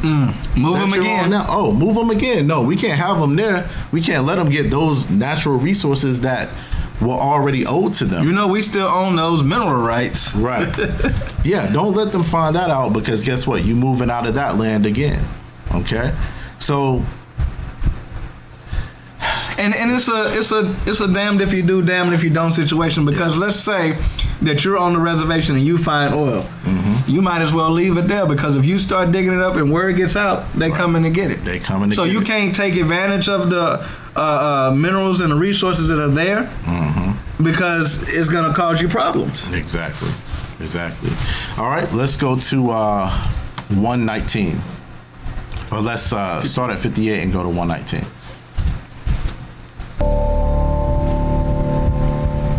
The U.S. has a long and brutal legacy of attempting to eradicate Native Americans. For centuries, they colonized Native American lands and murdered their populations. They forced them west and pushed them into small, confined patches of land. But Native Americans resisted. A Board of Indian Commissioners report said, Now, I want y'all to look at that map. Within a span of a little over 100 years, look how the Native American people were depleted. They operated in that whole country, all of North America, but within a span of 100 years, now they're just operating in the western part of the United States barely. That is a genocide, ladies and gentlemen. That's a genocide. That's scary and that's terrible to see. All right. So Richard Henry Pratt, he had some prisoners of war. This was a European man. He had some indigenous brothers and sisters as prisoners of war. Okay. He decided he was going to do an experiment. What? He said, okay, I'm going to teach them English. I'm going to dress them up. I'm going to teach them how to read English, how to read and write. I'm going to have them do, labor jobs and so on and so forth, okay? He even dressed them in military uniforms. So he stripped them from their culture completely. And then he took the findings to the government and he said, hey, look, these people can be civilized. So the government said, okay, bet. So this is what we're going to do. We're going to give you the funding to then start to open up schools. This is where your boarding schools come in. God, there it is. This is where your boarding schools come in. So his motto was kill the Indian, save the man. Kill the Indian, save the man. Civilize them. Assimilate them. Okay? Let's go to 231, and we're going to go all the way to 3 minutes and 30 seconds. You got something? Just what did you say that man's name was? Richard Henry Pratt. Okay, gotcha. All right, go ahead. what started there at the Carlisle Indian Industrial School was nothing short of genocide, disguised as American education. Children were forcibly taken from reservations and placed into the school, hundreds, even thousands of miles away from their families. Fair use, Shaw. They were Fair stripped of their use. traditional clothing, their hair was cut short. They were given new names and forbidden from speaking their native languages. To take our children and to indoctrinate them into Western society, to take away their identity as indigenous peoples, their tribal identity. I think it's one of the most effective and insidious ways that the U.S. did do harm to indigenous peoples here, because it targeted our children, our most vulnerable. And they tried to make us ashamed for being Indian, and they tried to make us something other than Indian. There are also So I hope y'all brothers and sisters are paying attention. I hope y'all are listening, okay? Because, you know, the people that have been in this truth for a while, you know, y'all should have some scriptures popping up in your head right now about what you just saw, okay? But, you know, for the ones who are new, we're going to go into it. You know, once again, Native Americans are a part of the 12 tribes of Israel. You can tell because they fit the prophecies, okay? Everything that you're seeing right there is in the scriptures. Look at what they did. They took our brothers and sisters, they cut their hair, okay? They dressed them in European styles, okay? They switched their language. They did all these things. Let's go to Deuteronomy chapter 28, verse 32. Got that, Arthur Fish. Deuteronomy chapter 28, verse 32. Thy sons and thy daughters shall be given unto another people, and thine eyes shall look and fail with longing for them all the day long. And there shall be no might in thine hand. Okay, so your sons and your daughters are going to be given to another nation, okay? And the parents would look. They would try to find their child. They would try to get their child back, but they would not be able to. Why? Because there was no power for them to do so, okay? No matter how hard they tried, they couldn't do it. You know, that's what we saw in the video. They were taken from the reservations to be given a better life, okay? And they were put in boarding schools, okay? And the country, which was across the country, like it wasn't that it was right next to them. In some cases, it was in whole different states, okay? And the parents couldn't do anything about it. All right, let's go to Jeremiah chapter 17, verse 4. You mind if I make a quick comment? Go ahead. So there's another article that I was reading. It came from a website called nativepartnership.org, and it went over the history and culture of boarding schools. And there was one thing in particular that I wanted to read to get you thinking in modern day times. It said that the reservation day school had the advantage of being relatively inexpensive and caused the least opposition from parents. From reservation boarding schools spent half a day teaching English and academics and half a day in industrial training. Regimentation was the order of the day, and students spent endless hours marching to and from class, meals, and dormitories. Order, discipline, and self-restraint were all prized values of white society. So the reason why I wanted to read this is because this is today's education system. Absolutely. Today's education system is meant to be inexpensive for you and cause the least opposition to the parent. We go along with it so easily that it becomes one of those gift destroy of the heart type of situations. Right. And so I want to make you think about that, because while you're like, oh, it's so convenient that I can go drop my kids off at school from 7 a.m. to 4 p.m. and I don't have to deal with that. I can go to work and I can do whatever X, Y, and Z. But really, that's all a part of the plan. Make it easy for you to give up your children, Right. so you don't have any opposition toward it. And then you put yourself in a position to where your kids have now been indoctrinized into white society. Absolutely. Absolutely. And that's a great point, you know, and that's why, you know, everything that's happening modern day, there's always a start point. Yes. You know, there's always a start point to something. And so what the Europeans are really good at doing is they're good at making something happen, and then transitioning to something different. When that blows up in their face, or someone realizes that, oh, okay, this is not good anymore, they say, okay, let's switch it up a bit. You know, let's do the same. You know, we have the same results, but we're just gonna, you know, have a different process behind it. Absolutely. You know, and that's what happened. Actually, in this video, we'll see also, or we might not see it, but I'll just tell you. What they did was they had the boarding schools first, and then during the 60s, people started protesting against it. You know, you had American Indian Movement, AIM, so on and so forth, starting to protest it while the Civil Rights Movement was going on. So what they said was, okay, well, we'll not deal with the boarding schools now. Now let's introduce adoption, right? Because the adoption was cheaper than to run a school.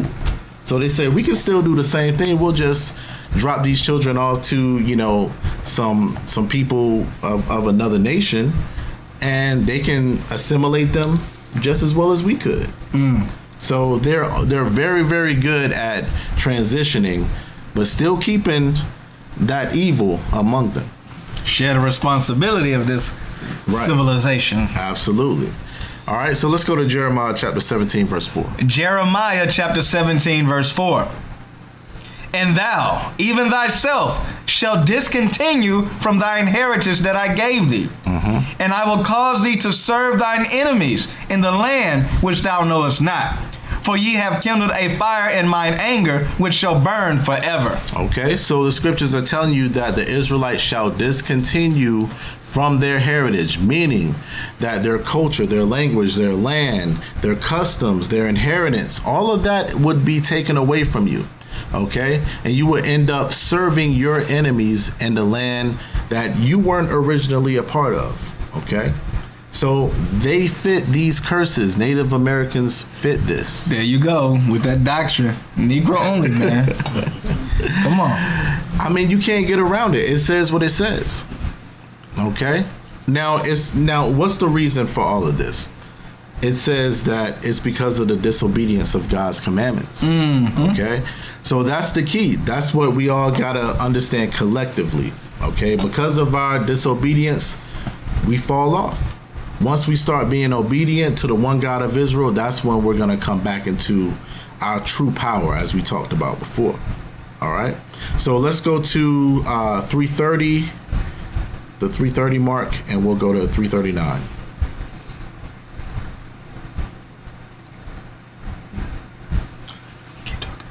All right, so we got to understand this, ladies and gentlemen. Once again, these doctrines of how it's only black people that are the Israelites. You you just got to open your mind up, open your spirit up, and understand that the scriptures just say what they say.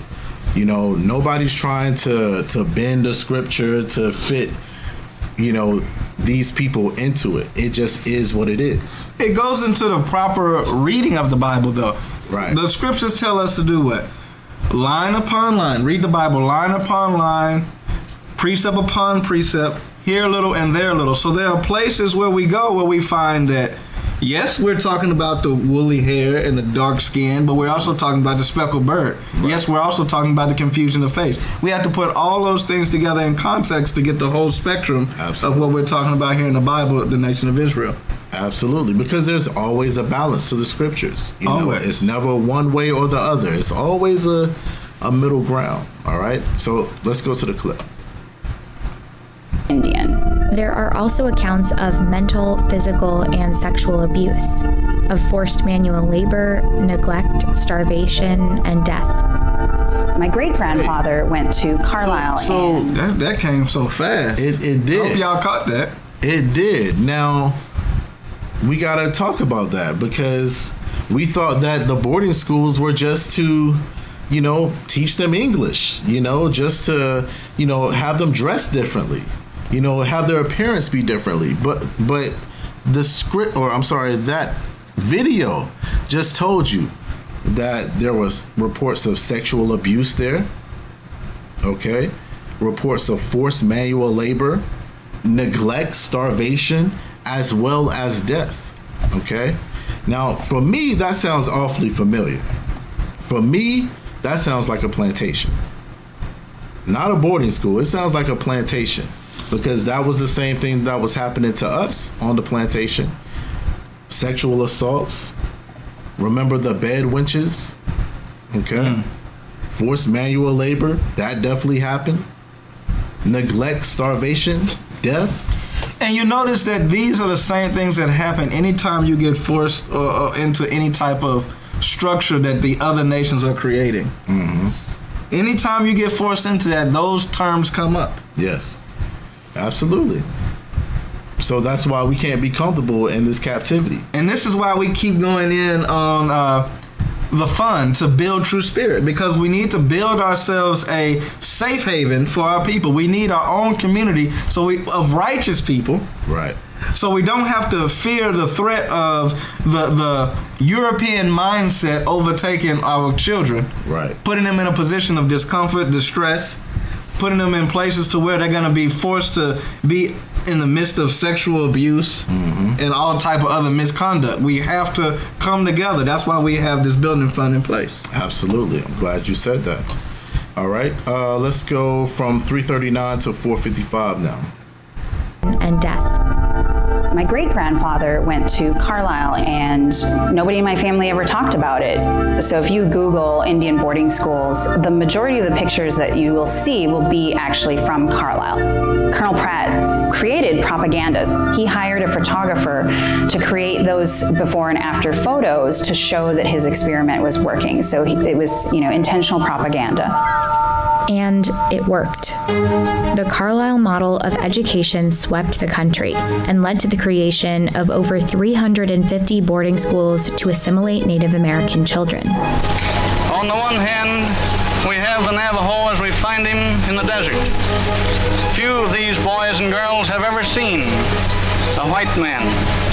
Yet, through the agencies of the government, they are being rapidly brought from their state of comparative savagery and barbarism to one of civilization. In 1900, there were about 20,000 Native American children in these schools. By 1925, that number more than tripled. Families that refused to send their kids to these schools faced consequences like incarceration at Alcatraz or the withholding of food rations. Man. So, first of all, hold on. We both got something to say. We both have something to say, Yeah. but I yield. I yield to you. I was going to say to you that, you're going to get mad. And this is why, because, if you look at this is very, very upsetting. This guy is standing amongst our brothers and sisters. You got one on one side of him dressed in their, cultural attire, right? And then you got the other side where they're dressed like the Europeans, and he's calling them savages, right? He's saying that, this is how you'll see them, in their environment as savages. But we've civilized them on this side. If that does not upset you, I don't know what will. But not only that, if the parents chose not to put their kids in boarding schools, they were put in jail. And that's what goes directly against the law that said, hey, you gotta be voluntary. Mm-hmm. Nah, it ain't voluntary. Exactly. It's not voluntary. And guess what? The same type of things happen right now, because if you take your child out of the school system right now and you decide to homeschool them, it's a potential that you could go in jail as well in certain states. It's happened before. Okay? So this is just frustrating, and it's hard to watch, to be quite honest with you. All right? So let's go to from 455 to 538. No, wait. No. You said I was gonna be mad too. Oh yeah. I want to tell you what I'm mad about. Yeah. Man, you saw the whitewashing of those images? Yes. The reason why we have this issue with people not thinking Native Americans are in family with the Negro might be because of what you see there. The hocus pocus, the magic of they was dark skinned on the left, the before picture, but they've been washed white as snow on the right. Were they bleaching the kids at that age, or how were they getting those kids to go from dark to light through the boarding school process? Exactly, and that's a great question. I mean, I don't know if it was the photo was doctored or if that was a real thing, whether they were actually bleaching those kids' skin, and as you said, if they, let's just say they physically were bleaching these kids' skin, then wouldn't that cause that to be an issue down the line? Couldn't that be passed down through generations? Absolutely it could. Maybe that's why we're still the way we are right now.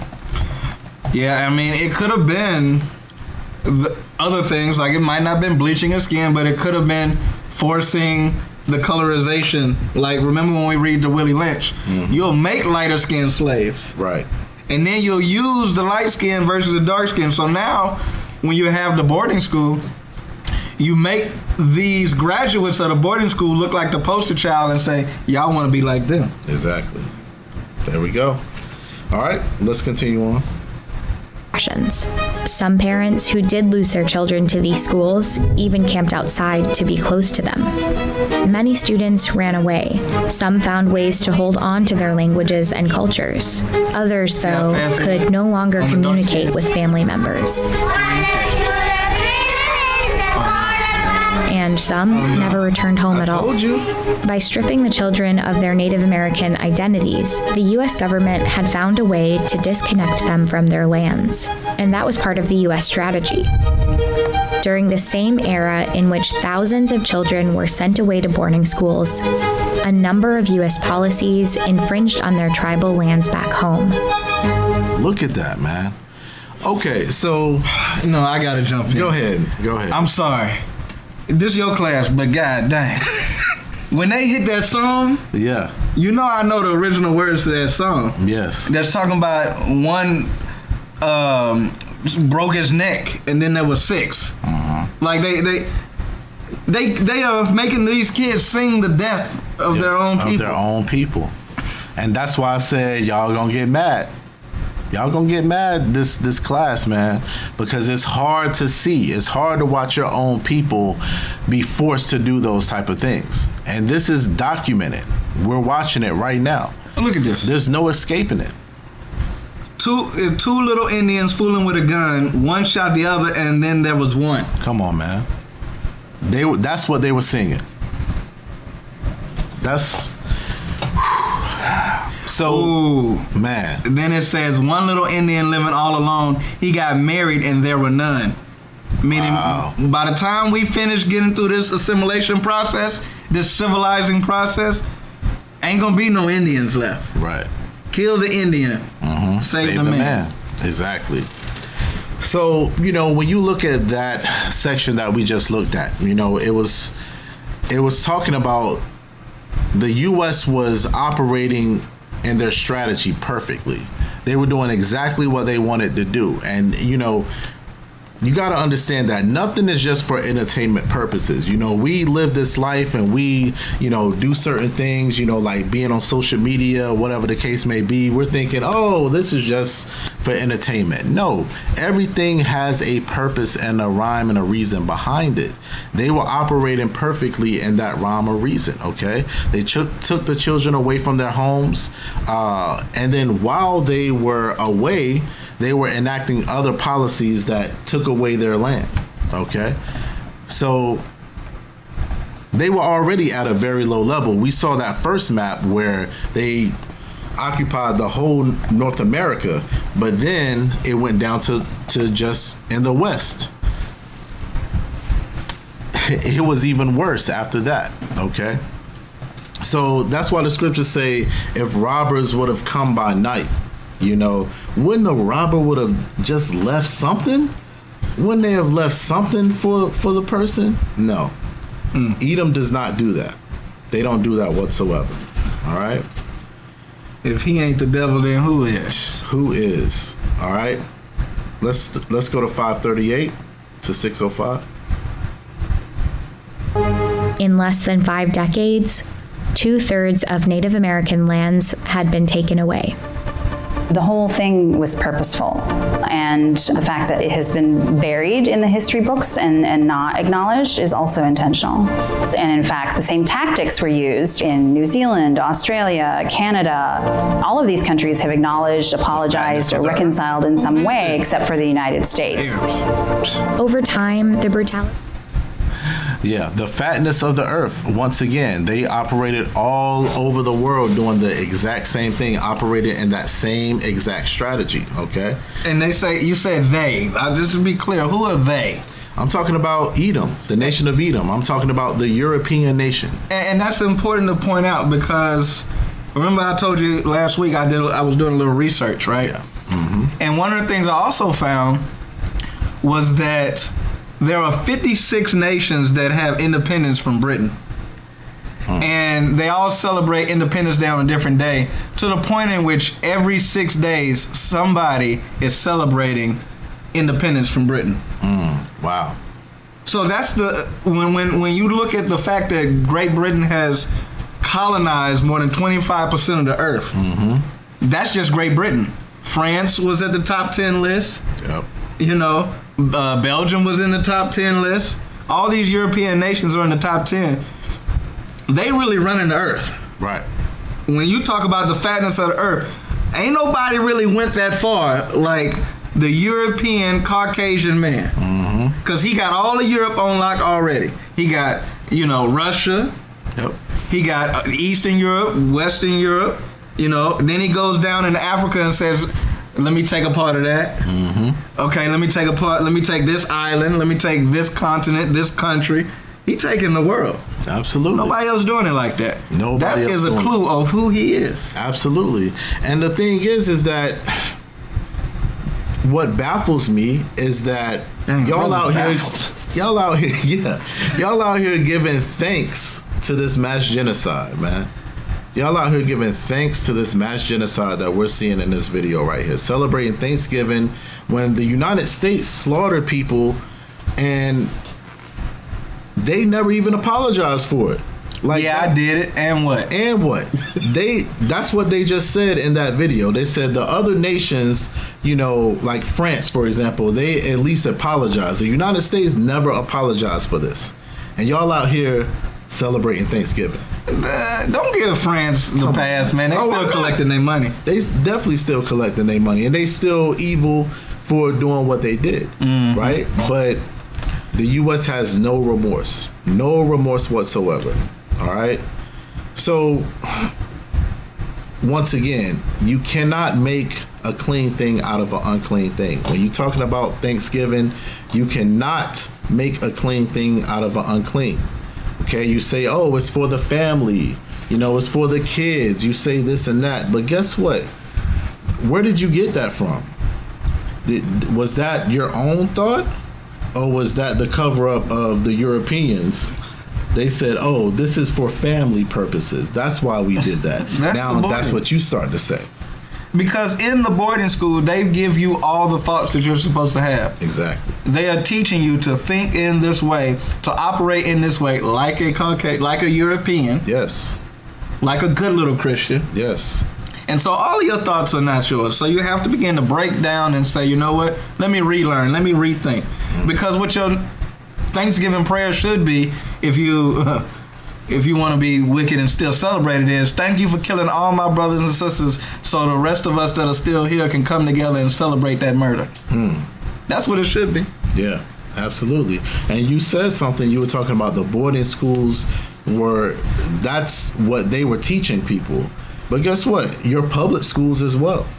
Public schools are teaching the same thing. Oh, it is a boarding school. Yeah, that's what it is. You just get to go home at night. You know, it'd be cheaper to not put them in a dorm. Let them go back to the projects. Let them go back to the place where they got to pay all these taxes. Oh, you think you living good, but we still control everything. Right.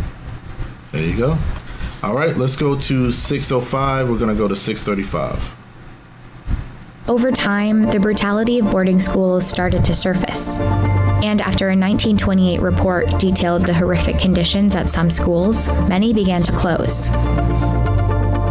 In the 1960s, indigenous activism rose alongside the civil rights movement. And by the 1970s, that activism forced more schools to shut down. The government handed over control of the remaining boarding schools to tribes to be run in partnership with the Bureau of Indian Affairs. Okay, so that's it. There's more to this video, but it's about to go into adoption like I was talking about before, because once the boarding schools, as I said, they were found out to be like plantations, they said, okay, if there's all this brutality, we got to switch it up now. So let's just hand over the rest of the boarding schools to the Native Americans, and then we'll start to do other tactics to then get the same result, which was the adoption. I actually think even the handover was still in their plan, in their tactic, because the scripture says that you're going to go to Esau, or the nations, if you will, is what it says, in one of all things, until you have been destroyed. So, okay, we're handed over to you now that you're destroyed, because guess who's going to run it? Right. The civilized natives that have been through the boarding school process already, now you can run the show. Exactly. And you know, and that's like your Uncle Tom's, you know.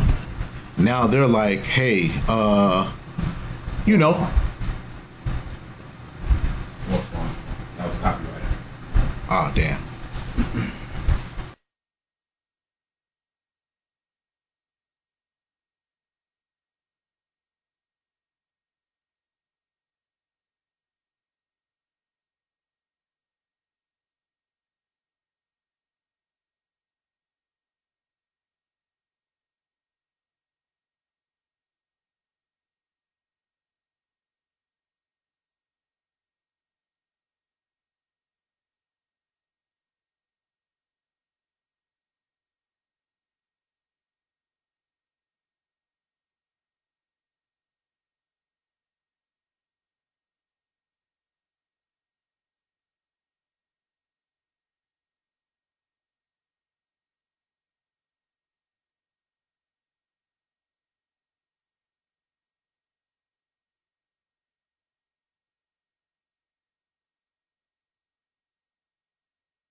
So our apologies. We are back. We are back. All right. So let's continue on. Okay. So what we were doing was we were talking about the boarding schools that our brothers and sisters. I just want to make sure we check the sound. Someone is commenting in the comment section. Okay. Yeah, I'm getting text messages about it too.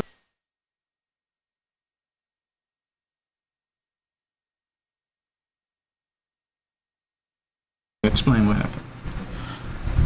Okay, so just so you guys know, we were kicked off due to copyright reasons in terms of that particular video that we were showing, but we are back. We are live and we are in full effect. So let's continue with the class. So what we were talking about the boarding schools that our brothers and sisters were in, and that was conditioning them, or quote unquote civilizing them, as they like to say, and assimilating them to the European culture. Okay. Quick question. Do we have more in the video that we were trying to get to, or did you finish? No, that was it. That was okay. It. I think we might want to make sure that they get an opportunity to grab that link. Yeah, absolutely. And yeah, y'all got to check these things out because it's there for us to understand. Quit watching so much cartoons and sports, right, and start looking at this history of your people and realizing that they put it out there right in our face, but you want to hide something from a Negro, either put it in a book or make it look like education, and we won't deal with it. Right, absolutely. And the thing is that, you know, it's very important for us to learn these things, because guess what? We need to be able to teach it to our brothers and sisters. You know, we need to be able to see an indigenous brother and sister and be like, hey, look, this is your history. And guess what? We can tie it right back to the scriptures. Absolutely. You know, so yeah, it's important for you guys to know this and to study this yourself. Don't just study, you know, African American history, you know, study Hispanic history, study Native American history. So that way you're well versed, you know, in that history. All right. And one more thing. For those of you online right now, we need y'all to hit the like button. We need to get those likes up. We need y'all to share, because as you see, we just got shut down. Maybe somebody fell off. So remind somebody, hey, it's back on, so that people can come back to it. All right? Absolutely. All right, let's continue on. Let's go to the next video. All right. Can we? I don't know. Let's try it, though. Let's give it a try. So this next video is going to... missing. Go ahead. We good. I'm sorry. Go ahead. Wyoming earlier this month until her remains were found later. The case of 22-year-old Gabby Petito has captured widespread media attention. But tens of thousands of people are reported missing or murdered every year in the U.S., and people of color don't get nearly the same level of attention, particularly Indigenous and Native Americans. Amna Nawaz has our conversation. So now, when this starts out, this is a news report, okay? So it's talking about the murdering of Native American women, okay, and also them going missing. So what this is talking about is talking about Gabby Petito. Gabby Petito was an Edomite woman who was reported missing months ago. It was about maybe 2 or 3 months ago. The world went crazy over this. I don't know if you all saw it, but I definitely saw it quite a bit, okay? They were going crazy over it. Basically, her and her boyfriend were traveling across the country. They were living the van life, so they converted their van into like a RV of some sort, right? And they were just traveling across the country. But what happened was she went missing. He came back home and she wasn't with him. Wait, what? He just came home chilling? He came home and... No, he came home chilling. He came home like everything was fine, and she was nowhere to be found, okay?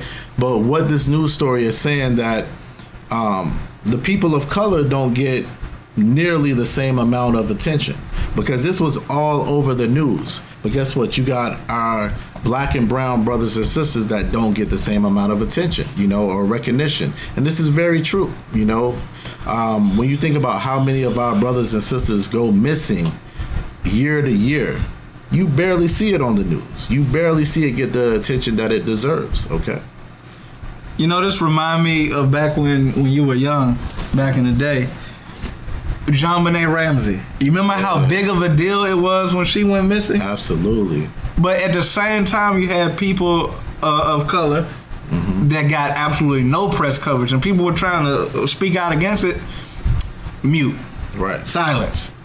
But then this little pageant girl of the affluent parents make it the biggest thing to ever happen since ever. Right. They always make such a big deal out of small things for their issue, but when it's something, it could be a huge deal, but it be because if it's black people, we'll make no noise. Exactly. And you Negroes do the same thing. You just follow along with whatever the propaganda is. Oh, this is a big deal because Esau said it is.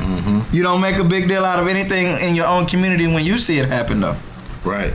And the reason is because there's no value on your life. At the end of the day, there's no value on our brothers and sisters' life, so they feel like it's not worth getting the attention. Why waste our time with this? Okay, so let's continue. Amna Nawaz has our conversation. Judy, in Wyoming alone, 710 indigenous people were reported missing between 2011 and 2020. In fact, although indigenous people make up only 3% of the state's population, they accounted for more than 21% of homicide victims over the last decade. And the problem is not limited to Wyoming. Native women are murdered at rates 10 times the national average, a pattern that's reflected in a report. Okay, so let's keep this graphic up. Let's digest this. Yeah, okay. Because it says 710 indigenous people were reported missing between 2011 and 2020 in Wyoming. Reported. Good point. Reported, first of all. So that means that there could be some, and there probably was many more that were not reported. So the ones that were reported were 710 in a 9-year span in one state. In just one state. That's scary. Secondly, it says indigenous people are 3% of Wyoming's population, but 21% of homicide victims. So they only are 3% of the population in Wyoming, but 21% of the homicide. That's worse than when they give the statistic on black men in prison. Jail. Right, exactly. God. And that's what I'm saying. Like, when we think about these things, we only think about black people. But in a lot of cases, our Native American brothers and sisters are going through it way worse. But there's no coverage of it. We don't see about it. We don't hear about it. And you got to think of this. Like, I think there's a detail that we will overlook when we look at these statistics. When you say that we're such a small population, 3% of the state, all right, of Wyoming. You got to look at the fact that, hold up, wait. When the Europeans got here, there were 0 of them here. Right. And we covered the whole continental U.S., if you will. Yep. And now we go from being the only people here to now the minority at such a small percentage. That shows you that you killed a lot of people and you stole a lot of land and you moved a lot of people out of their place so that you could be the majority. Absolutely. Okay, now let's look at that. Why you do this to me, man? I told you, man. So, and then the last thing was... Need that graphic back up? Yeah, put that graphic back up. It says Native women are murdered at more than 10 times the national average. So whatever the national average is of women being murdered in the United States, Native women are murdered at more than 10 times that amount. That's scary numbers. But guess what? We wouldn't have known a thing about it. It wasn't on your Facebook feed? Nope. It wasn't on your Twitter feed? Nope. Instagram, they had a reel for it, right? They did not. Oh, they no. Did not. And guess what? You got to look for it. You got to search for it to be able to find it. You got to actually care. We have to begin to promote our own news. Yeah. To be able to put this out on our own. But like I said, we always relying on someone else to do it for us. All we looking to do is entertain ourselves. But somebody else got to put out the news. Someone else has to make sure that there's awareness in the community of what's happening. Right. Why would they make awareness on what they're doing against us? Right. That's our job. And that's why we need to build a better community, one family at a time. Absolutely. All right, let's start at 137 and go to 250 on the video.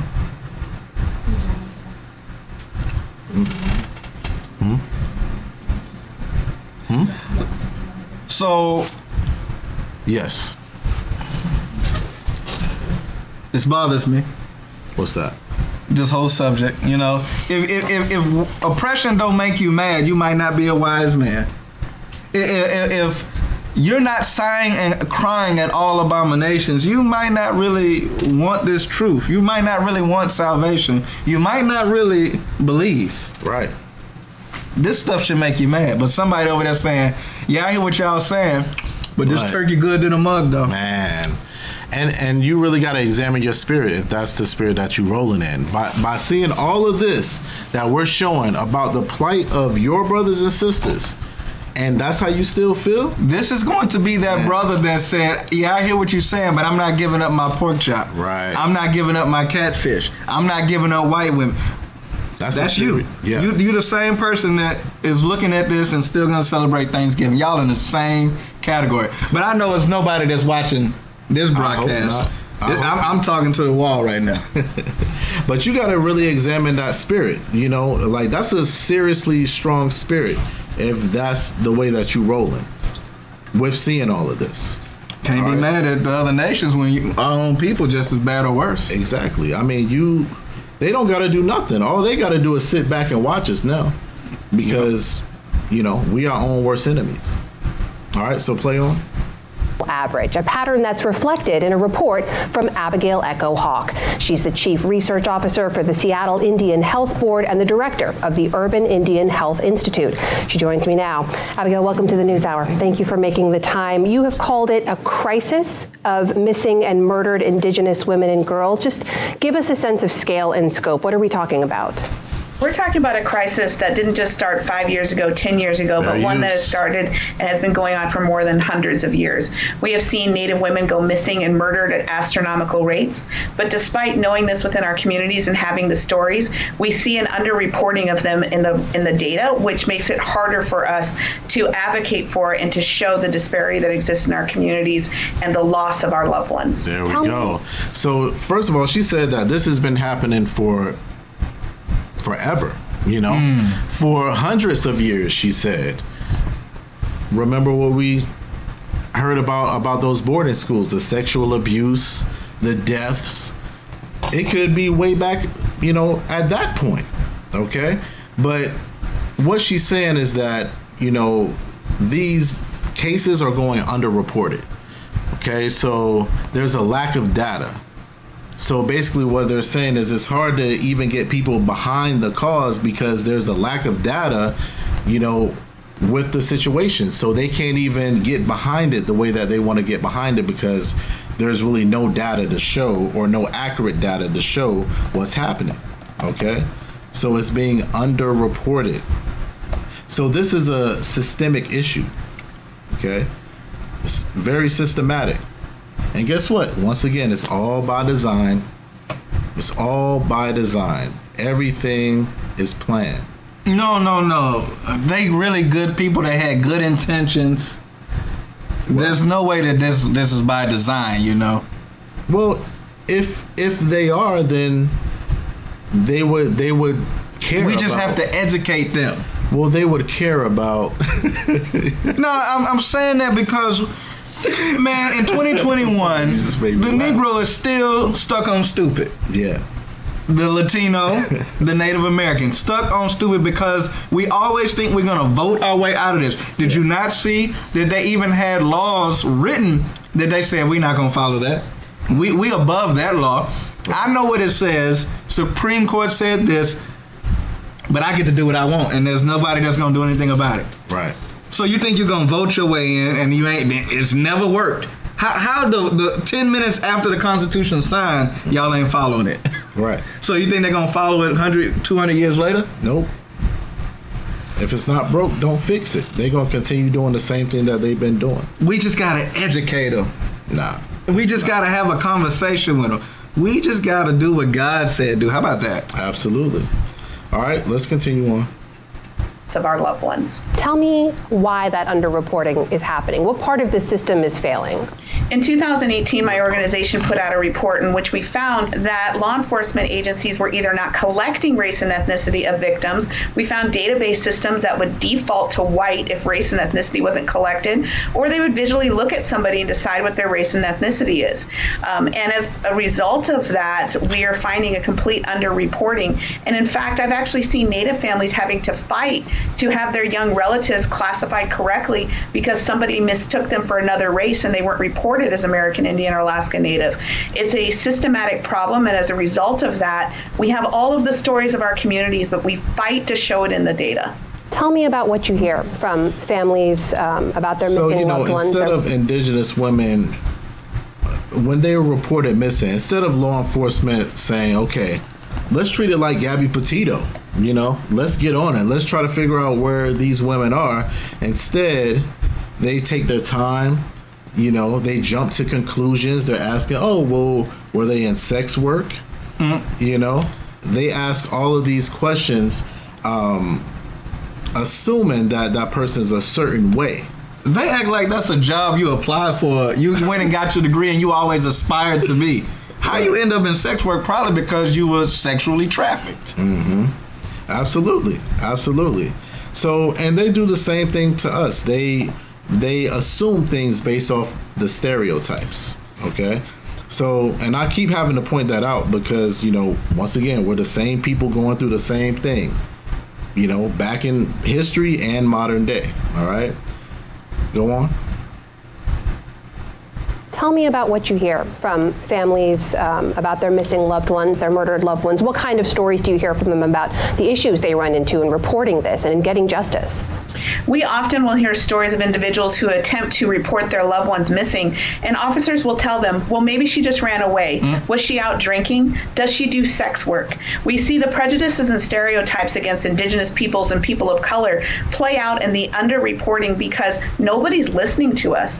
We also see a maze of jurisdiction that exists only for Indigenous peoples in this country because of the laws that exist on tribal lands. I work with... Okay. So... understand, once again, another thing that they said was the jurisdictions. Because of the jurisdictions of the different tribal lands, there's confusion on who should take the case. So they say, oh, well, this is in your jurisdiction, so you should take it. No, it's in your jurisdiction, right? So because of that, it takes forever for them to actually get on the case. And at times there's days and weeks that go by before anybody gets on it, okay? Once again, this is not something that just happened by mistake. This happens all the time. This is not just happening one time. This is happening in multiple cases, okay? So we got to understand that, all right? Let's go to Daniel chapter 7, verse 25. Daniel chapter 7, verse 25.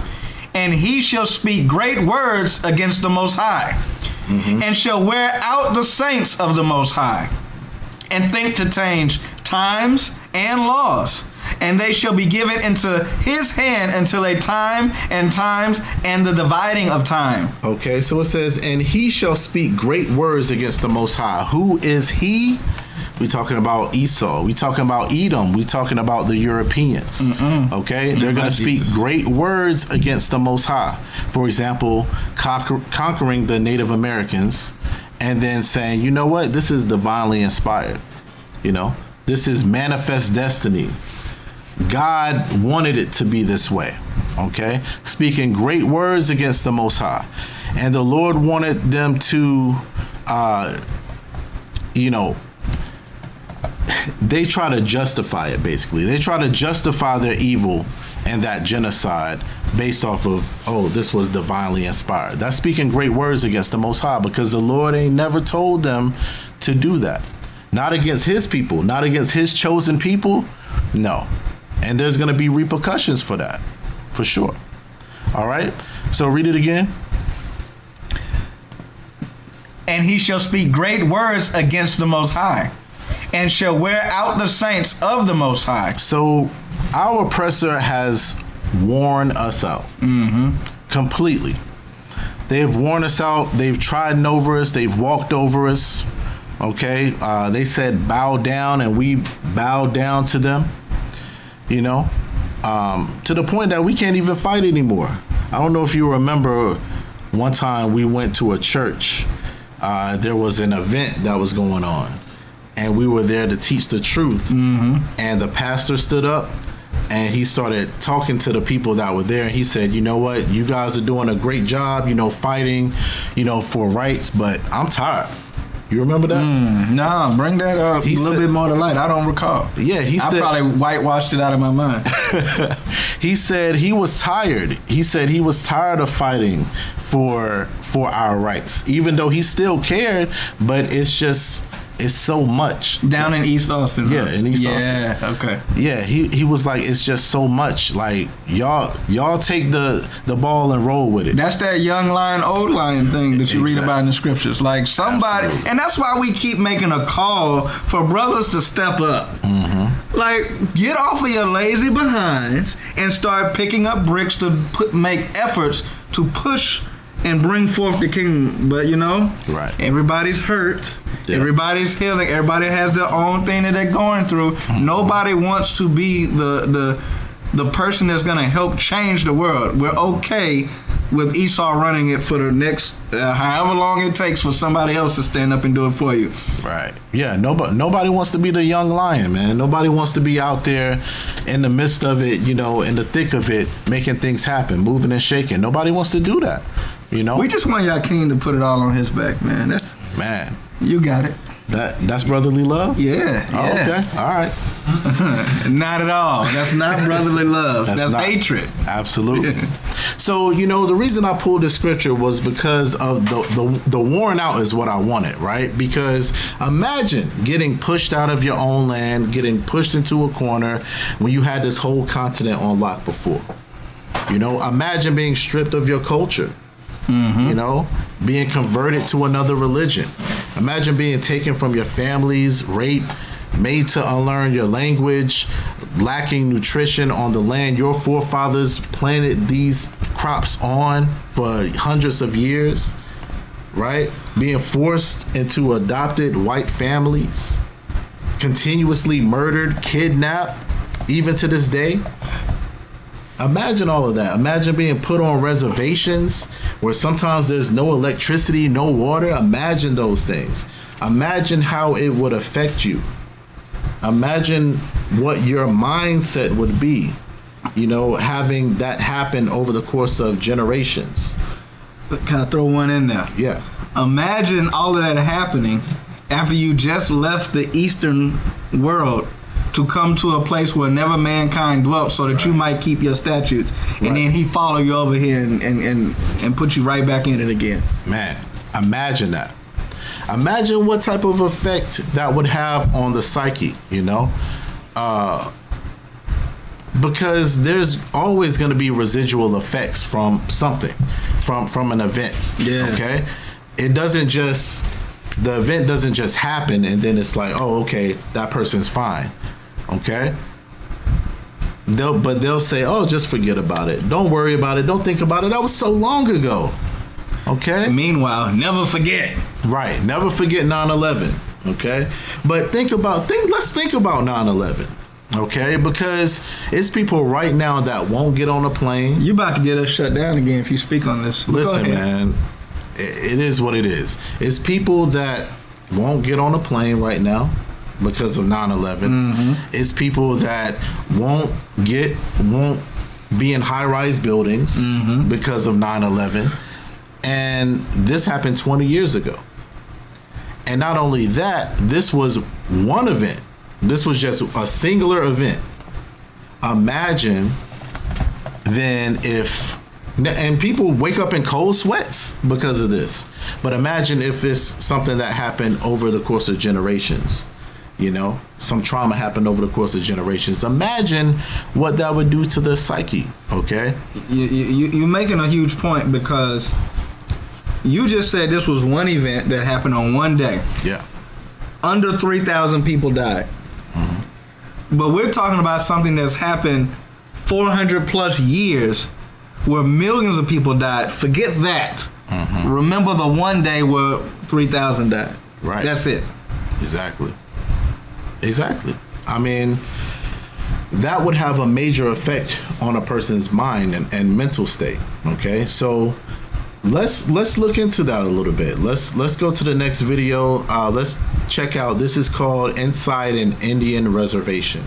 Well, you coming with the footage today. They're going to have to take some of this stuff down, I'm sure. Y'all download those videos. Yes, definitely download. Put them in your video library. Yeah, put the links up there too for them to get so they can check it out.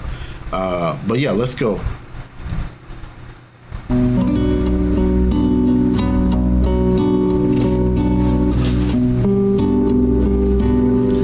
Fair use. My name is Virgil Red Cloud Good. I come to you from the Pine Ridge Indian Reservation, prisoner of war camp 334. Reservation is a fancy word for concentration camp and where we are to now. Whoa. So starting out from the very beginning, you got this man that lives on the Pine Ridge Reservation. He said, this is a concentration camp. Okay, and I want to highlight that because there's some people that say, hey, what's the big deal? You guys got your own land. You guys got your own little place that you can inhabit now. No, we're in prison. You're in prison. This is a concentration camp. That's what he said out of his own mouth. Okay? And as much as you want to say these are Native Americans, these are still the product of boarding schools. Why do I say that? What's his name? Is it something in a different language, or is it Red Cloud Good? What was his name? Yeah. It's something in English. Like, he doesn't have a Native American name. Mm-hmm. It's an assimilated Native American name. Right. Look at how he dresses. Don't get me wrong, we all in this society together, and we dress in Greekish fashions as well in many cases. Mm-hmm. But that's because we're a product of that environment. This is not no sovereign nation that still gets to keep their customs. No, this is a product of the boarding schools. Absolutely. Yeah, and just mentioning that it's a concentration camp, that really clues you in on what type of conditions that they live in, within that reservation. Okay, so it's not a beautiful sight, and we'll see some of it here. Continue on.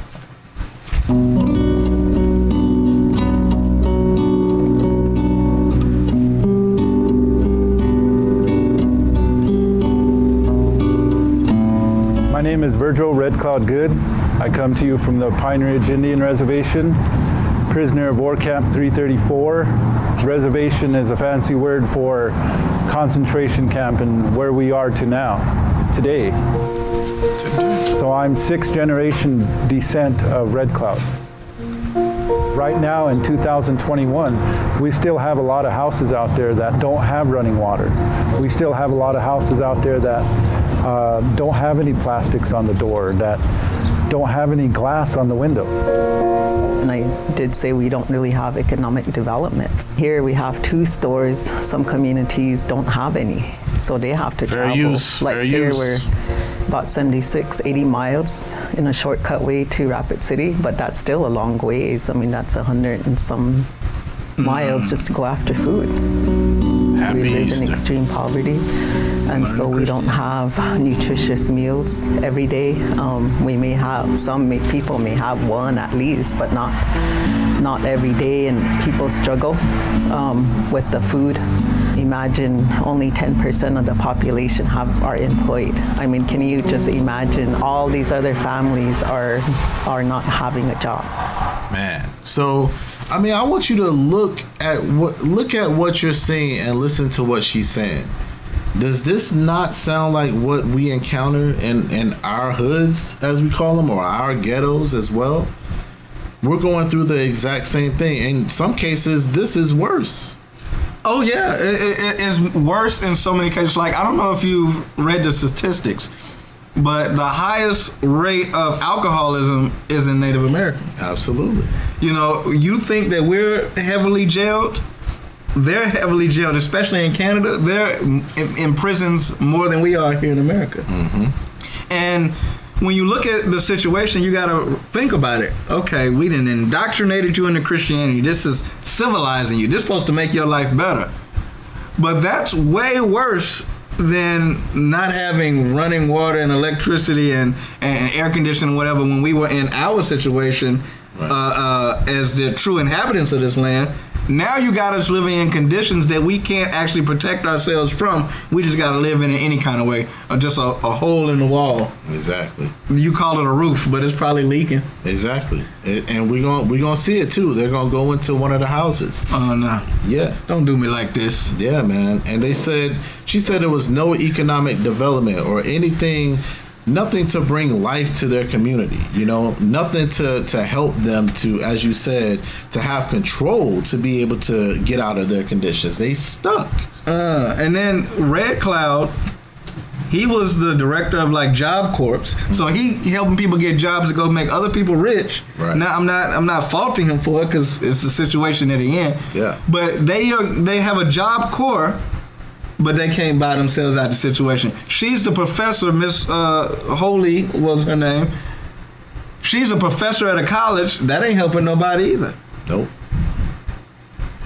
Exactly. So she was also saying that, there's extreme poverty, no nutritious meals. And she also said that only 10% of the population actually are employed, So these are extreme 90% conditions. 90% unemployed. 90% that's crazy numbers.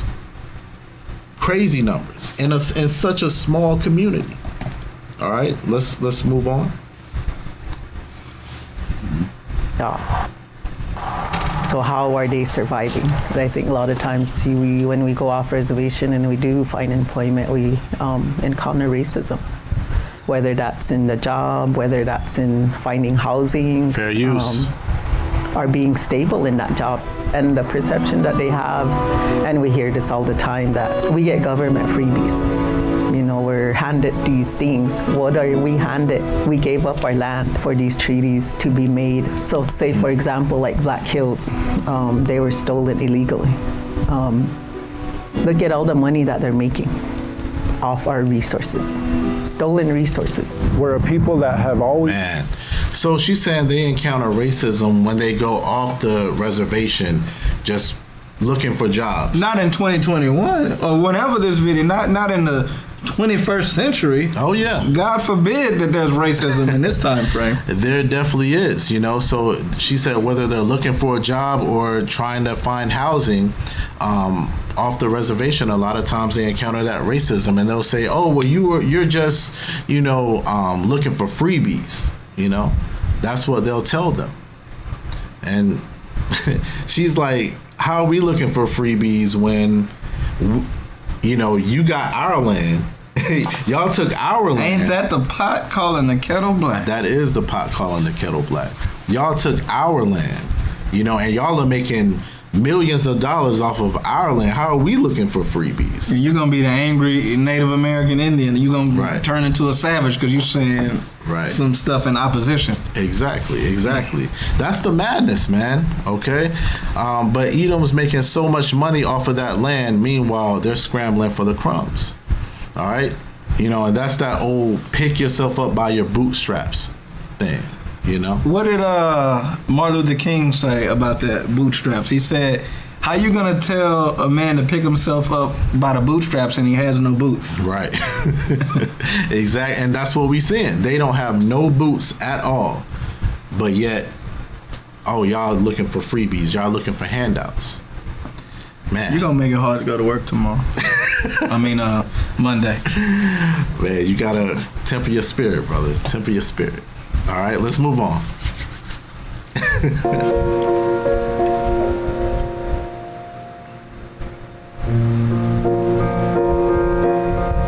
I mean, what? Life expectancy for men is 47 years old. Life expectancy for women is 53 years old. Golly, and this is why it's so important to recognize the Native Americans. Because remember, you made a comment from the Bible. You brought forth that nothing like this happened to any other nation under the whole world like it happened in Jerusalem. Right. So, for the African Americans in America, we had a 10% unemployment rate. Mm-hmm. The African American man in America, life expectancy is 78. So, in this case, what we're seeing is they are the extreme epitome of the curses in comparison to us in many cases. Absolutely. And so, you know, going back to that age situation, 47 years old, life expectancy for men, 53 for women. That's lower than any country in the world. You know, think about third world countries. You know, and third world countries, right? Third world countries still are living longer than our people here in America. That's crazy, you know? And we think the third world countries are in a bad state. What about right here at home? What about our Native American brothers and sisters? They struggling out here, you know? All right, so move on.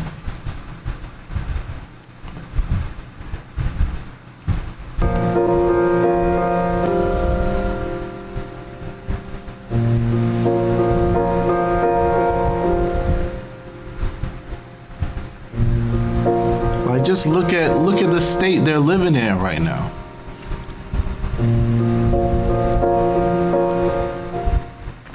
He's about to go into this house, and you'll actually see how they live in. Fair use. And we worried about code. No matter. Yeah, we. How long have you been in this home? I've been here for like. Look at this, man. 2.5 years. Like 2.5 years. You got a hole right here as well. Look at that hole. This will kill you before anything else will, is all I'm trying to say. Right. You have running water now? Yeah. Oh, okay. There's plumbing and running water. Well, my brother that's in jail, he kind of drank a lot, so he would come over and would have to throw him in jail because I don't drink. I don't use drugs or nothing. I kind of just am here for the kids. Right. So she was mentioning her brother. Her brother, as you said, was an alcoholic. So that is one of the modern day conditions based off of what has happened in their previous history that they're going through. Okay. So yeah, man. So this is a terrible state, brothers and sisters. You know, Her brother was an alcoholic, and now she's having to take care of his kids and other kids around. Okay, but let's look at some more conditions that's plaguing the community. She can't afford to have a drink because it's going to be a huge downward spiral, and nobody will have anybody to take care of them. Absolutely. All right, let's move on. More kids.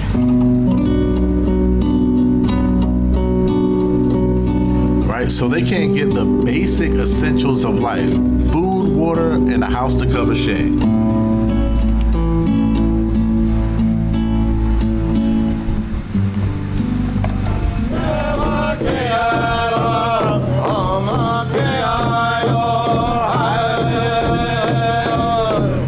Fair use.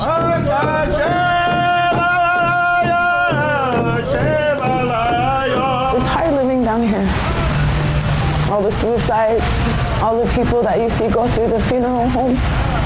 And then now I lost my brother. But with him passing away, I knew he was depressed. I don't want to say he had an addiction. Maybe he did. Maybe it was just to numb the pain. You know, it's hard. You know, you have all these young kids killing themselves. All right, so suicide rates are more than double the national average on these reservations, y'all. You know? And then you have the sister that was just speaking about how her brother committed suicide and how he had an addiction. Drug addiction is very high on the reservations as well. Okay? Meth, other types of drugs, very prevalent within those reservation sites, you know? So it's modern day problems that our brothers and sisters are dealing with and they're facing. And like I said, it all stems from the tactics that were used on our brothers and sisters in history, as we've just been looking at over the course of this class. Okay. You know, and like I said, people say, just forget about it. Just move on. You can't forget about it. If you got a heart, if you got love for your brother and sister, you're not going to forget about these things. You're not going to forget about it at all. If a bully is bullying another child, guess what? If you got a heart for that child, you're going to stick up for him. You're going to say something. You're not just going to forget about it, okay? Because it's up to that bully to change. It's up to that bully to fix the problem, okay? And until they do that, we're going to keep speaking up about it. And this is the correlation, like the suicide thing, right? You wonder why the life expectancy is so low is because people have a hard time living like this. Right. You can't keep living like this. You can't keep that going on. It causes depression, alcoholism, trying to get away from your pain with drugs and things like that. And the same way that we remember the slaves coming to America, jumping off the ship because they would rather die than come over here and be in oppression. This is the same thing that's happening here. I'd rather die than keep going through this oppression. I can't keep living like this. Absolutely. And, you know, this video also discusses the effects that the pandemic had on our brothers and sisters on the reservations. And the suicide rates, you know, skyrocketed. And the reason was because now they're secluded. Right?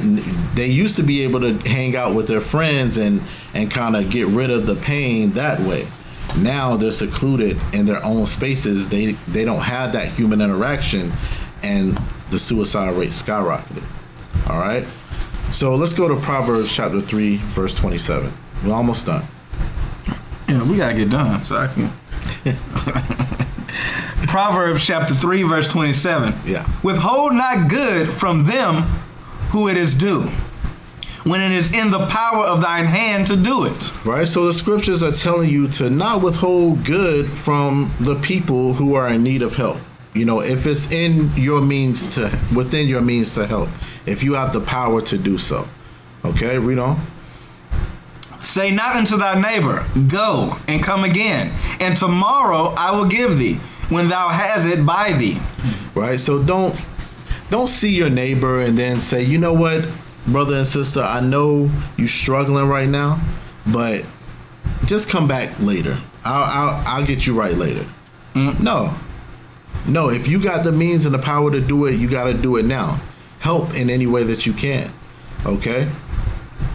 So that's very, very important. But the other side of it is make sure you have a roof over your head before you do it. Because something else people will say, okay, well, I gotta give. Meanwhile, you can't pay your rent. Don't do that. All right? So that's the balance that we was talking about earlier. Yes. That's the balance. So make sure that you straight, and if you have means to help others, help others. Okay? Give assistance where you can.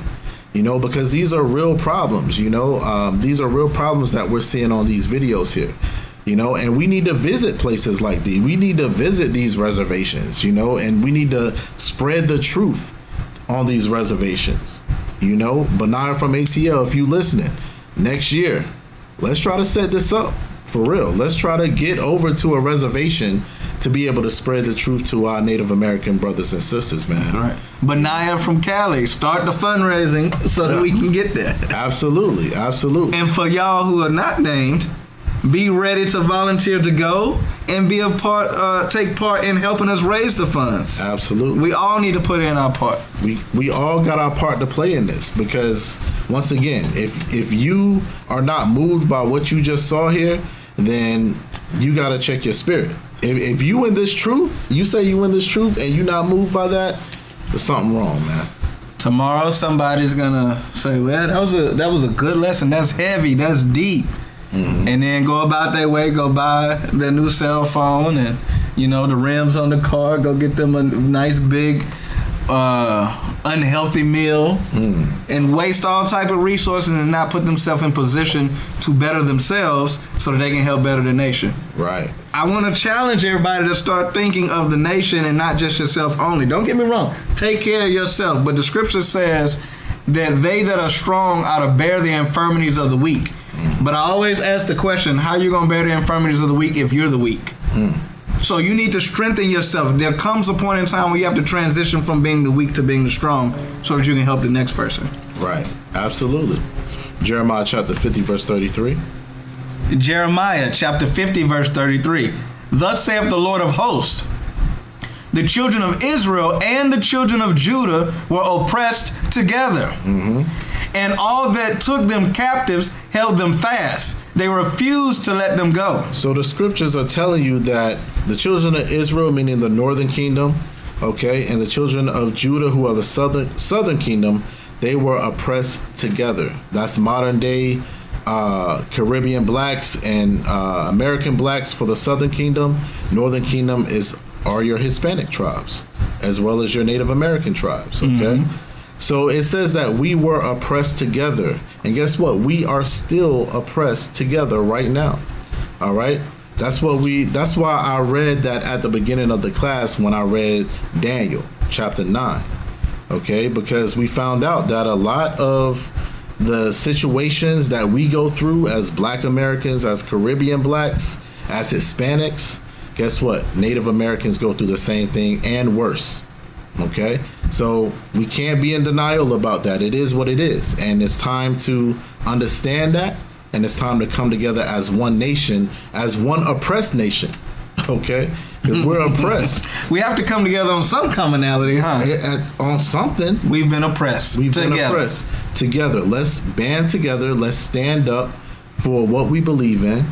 Okay? Let's keep the commandments in the faith of Christ.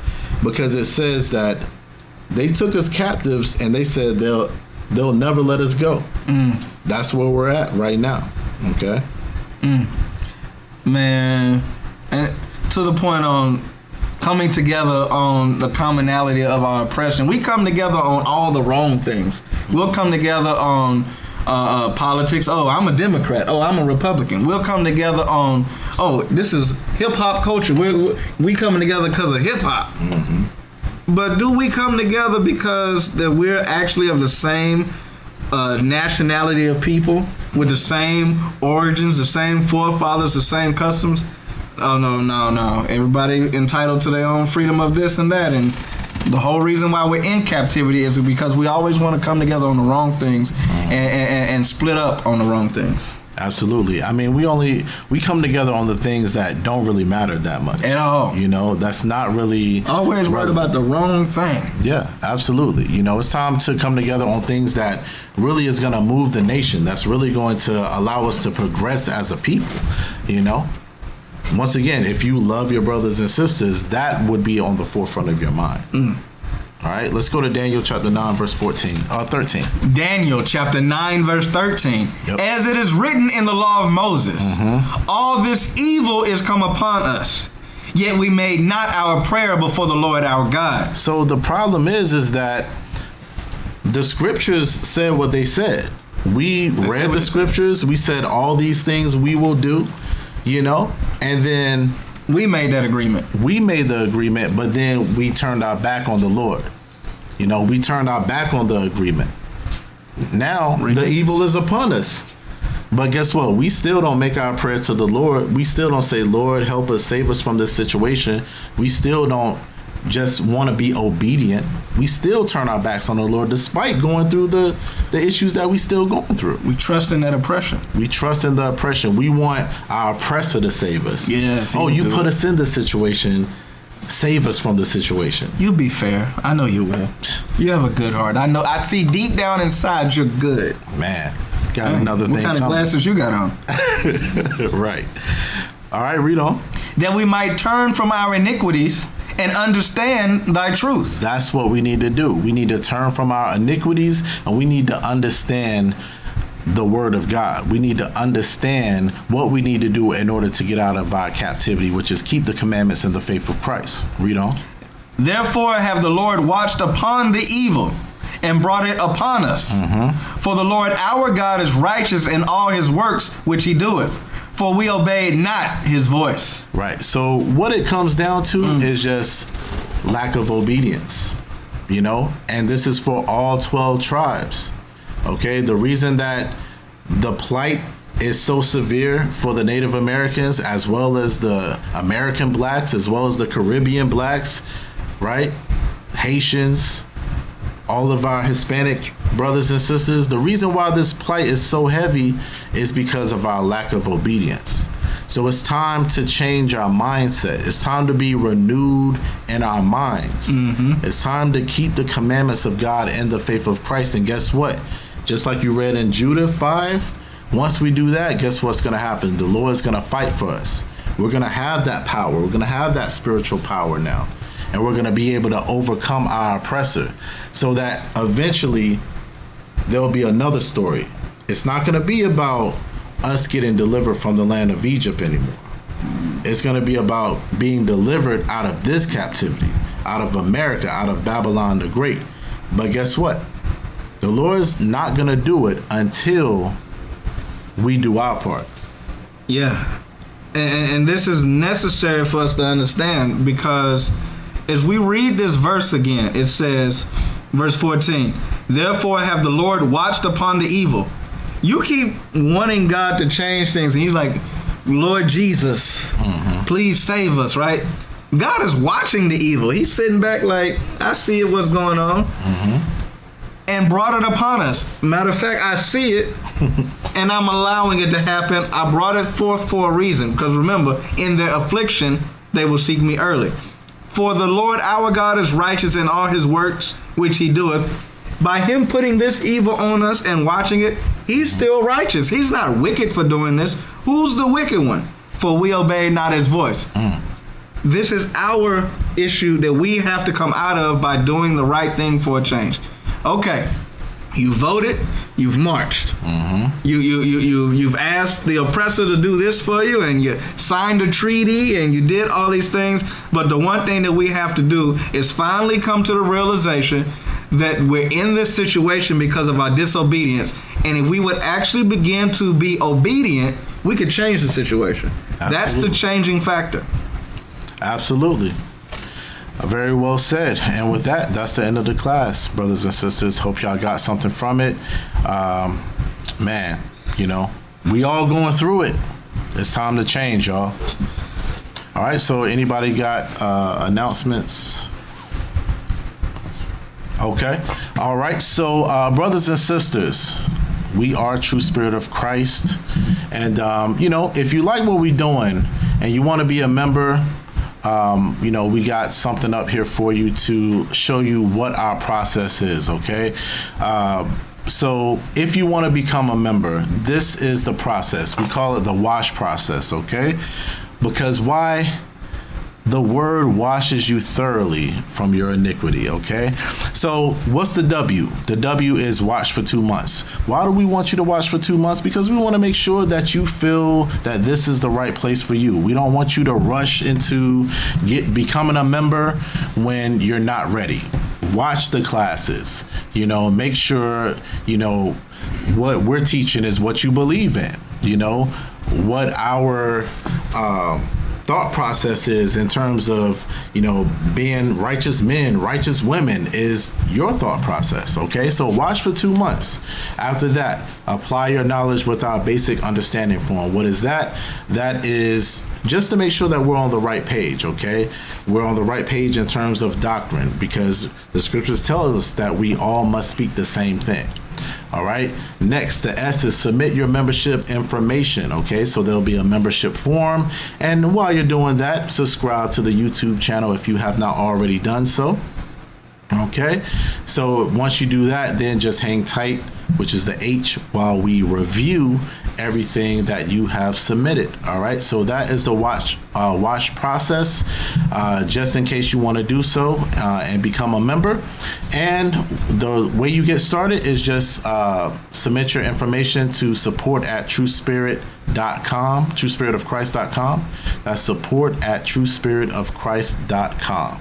Okay, so you can also go to www.truespiritofchrist.com, fill out our contact form, and just say you want to become a member that way, and we'll get you started. All right, so just so you know. Real quick, there's perks to being a member. Yeah. There's perks to being a member. We understand that you enjoy watching the YouTube. That's cool, but remember, we're building a community. So we're building a community, one family at a time, a better community. And within having these perks, by becoming a member, you get access to events that we'll be putting on. You get access to information that we'll be putting out that is members-only information. You get the opportunity to join certain select communication channels where you can build within a circle of righteous people who all have their mind in the same place. So you don't have to be distracted by the worldly things that come out in your other communication channels. And there's many other benefits to it. And if you would like to learn more about it, again, support@truespiritofchrist.com so you can see what the perks of being a member are. Absolutely. All praise to the Most High. And also, if you want to donate for the cause, hey, look, donate to the cause, ladies and gentlemen. We have our building fund that we're doing. Okay, if you could put that up as well. Because what we're trying to do, as you mentioned, we're trying to build a better community, one family at a time.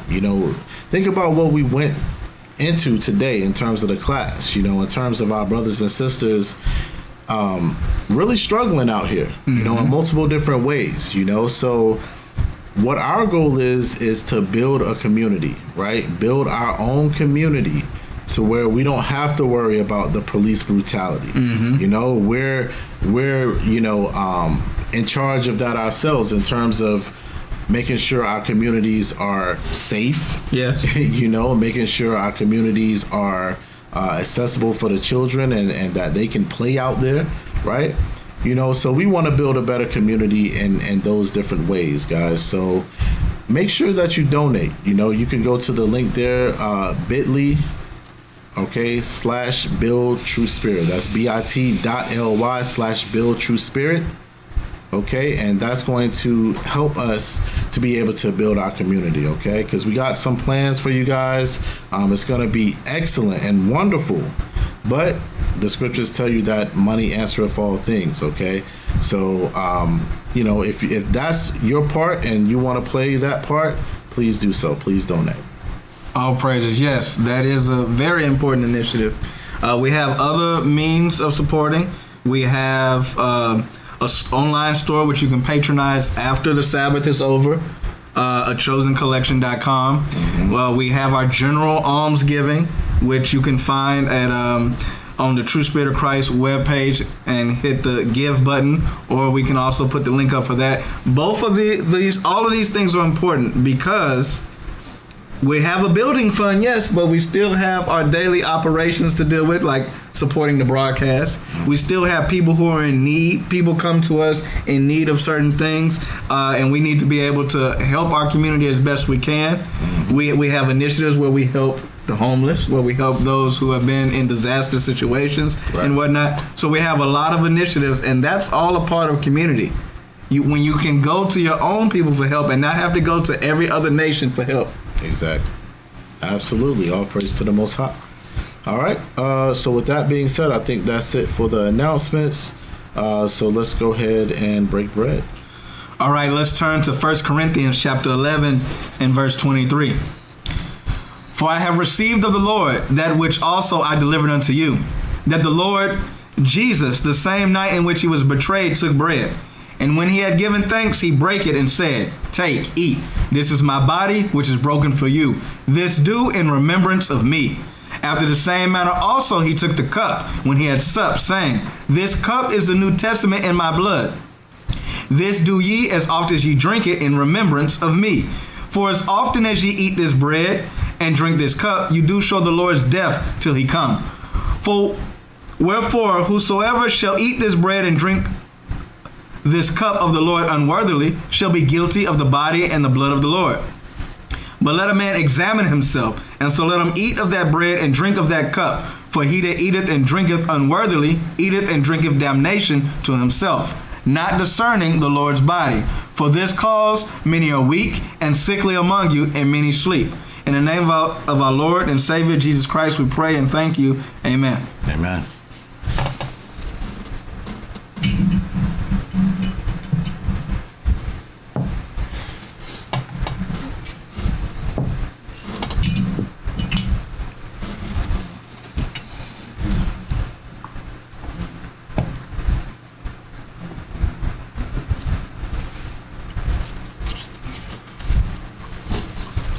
All right. So the last call. If you are here watching us right now and you have not hit the like button, hit the like button. If you have not shared, hit the share button, because this is the type of message that we need to share amongst the world. All of our community needs to hear this so that we can start making change within our community. Absolutely. All praise to the Most High. Thank y'all for joining us for another True Spirit of Christ Sabbath class. And happy new moon to you all. Okay. And with that, Lord's will, we'll see you next week. Shalom. Shalom.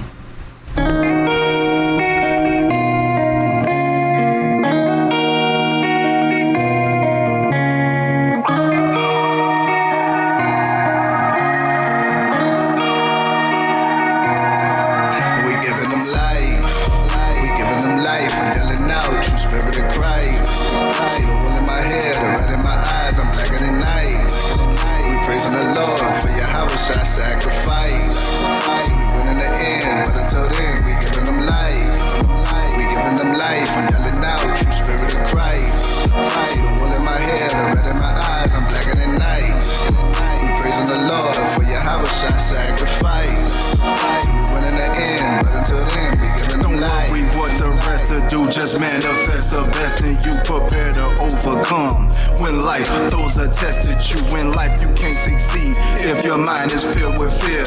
You thinking about the failures that you had all year, but your failures and your trials will only make you stronger. Came up short of the mark, next time push a little farther. Been deceived in the game, next time play a little smarter. Trying to break through a wall, then hit a little harder. We fail to reach our goals cause we don't think that we can make it. You notice all your flaws, but you fail to see your greatness. You miss the opportunity cause you're too afraid to take it. You think about what you're lacking, but forget the things you made with. We're giving them life, we giving them life. I'm yelling out, true spirit of Christ. See the wool in my hair, the red in my eyes, I'm blacker than night. We praising the Lord for your Habashah sacrifice. See we win in the end, but until then we giving them life. We giving them life. life, I'm yelling out, true spirit of Christ. See the wool in my hair, the red in my eyes, I'm blacker than nights. We praising the Lord for your Yahweh shot sacrifice. See, we winning the end, but until then, we giving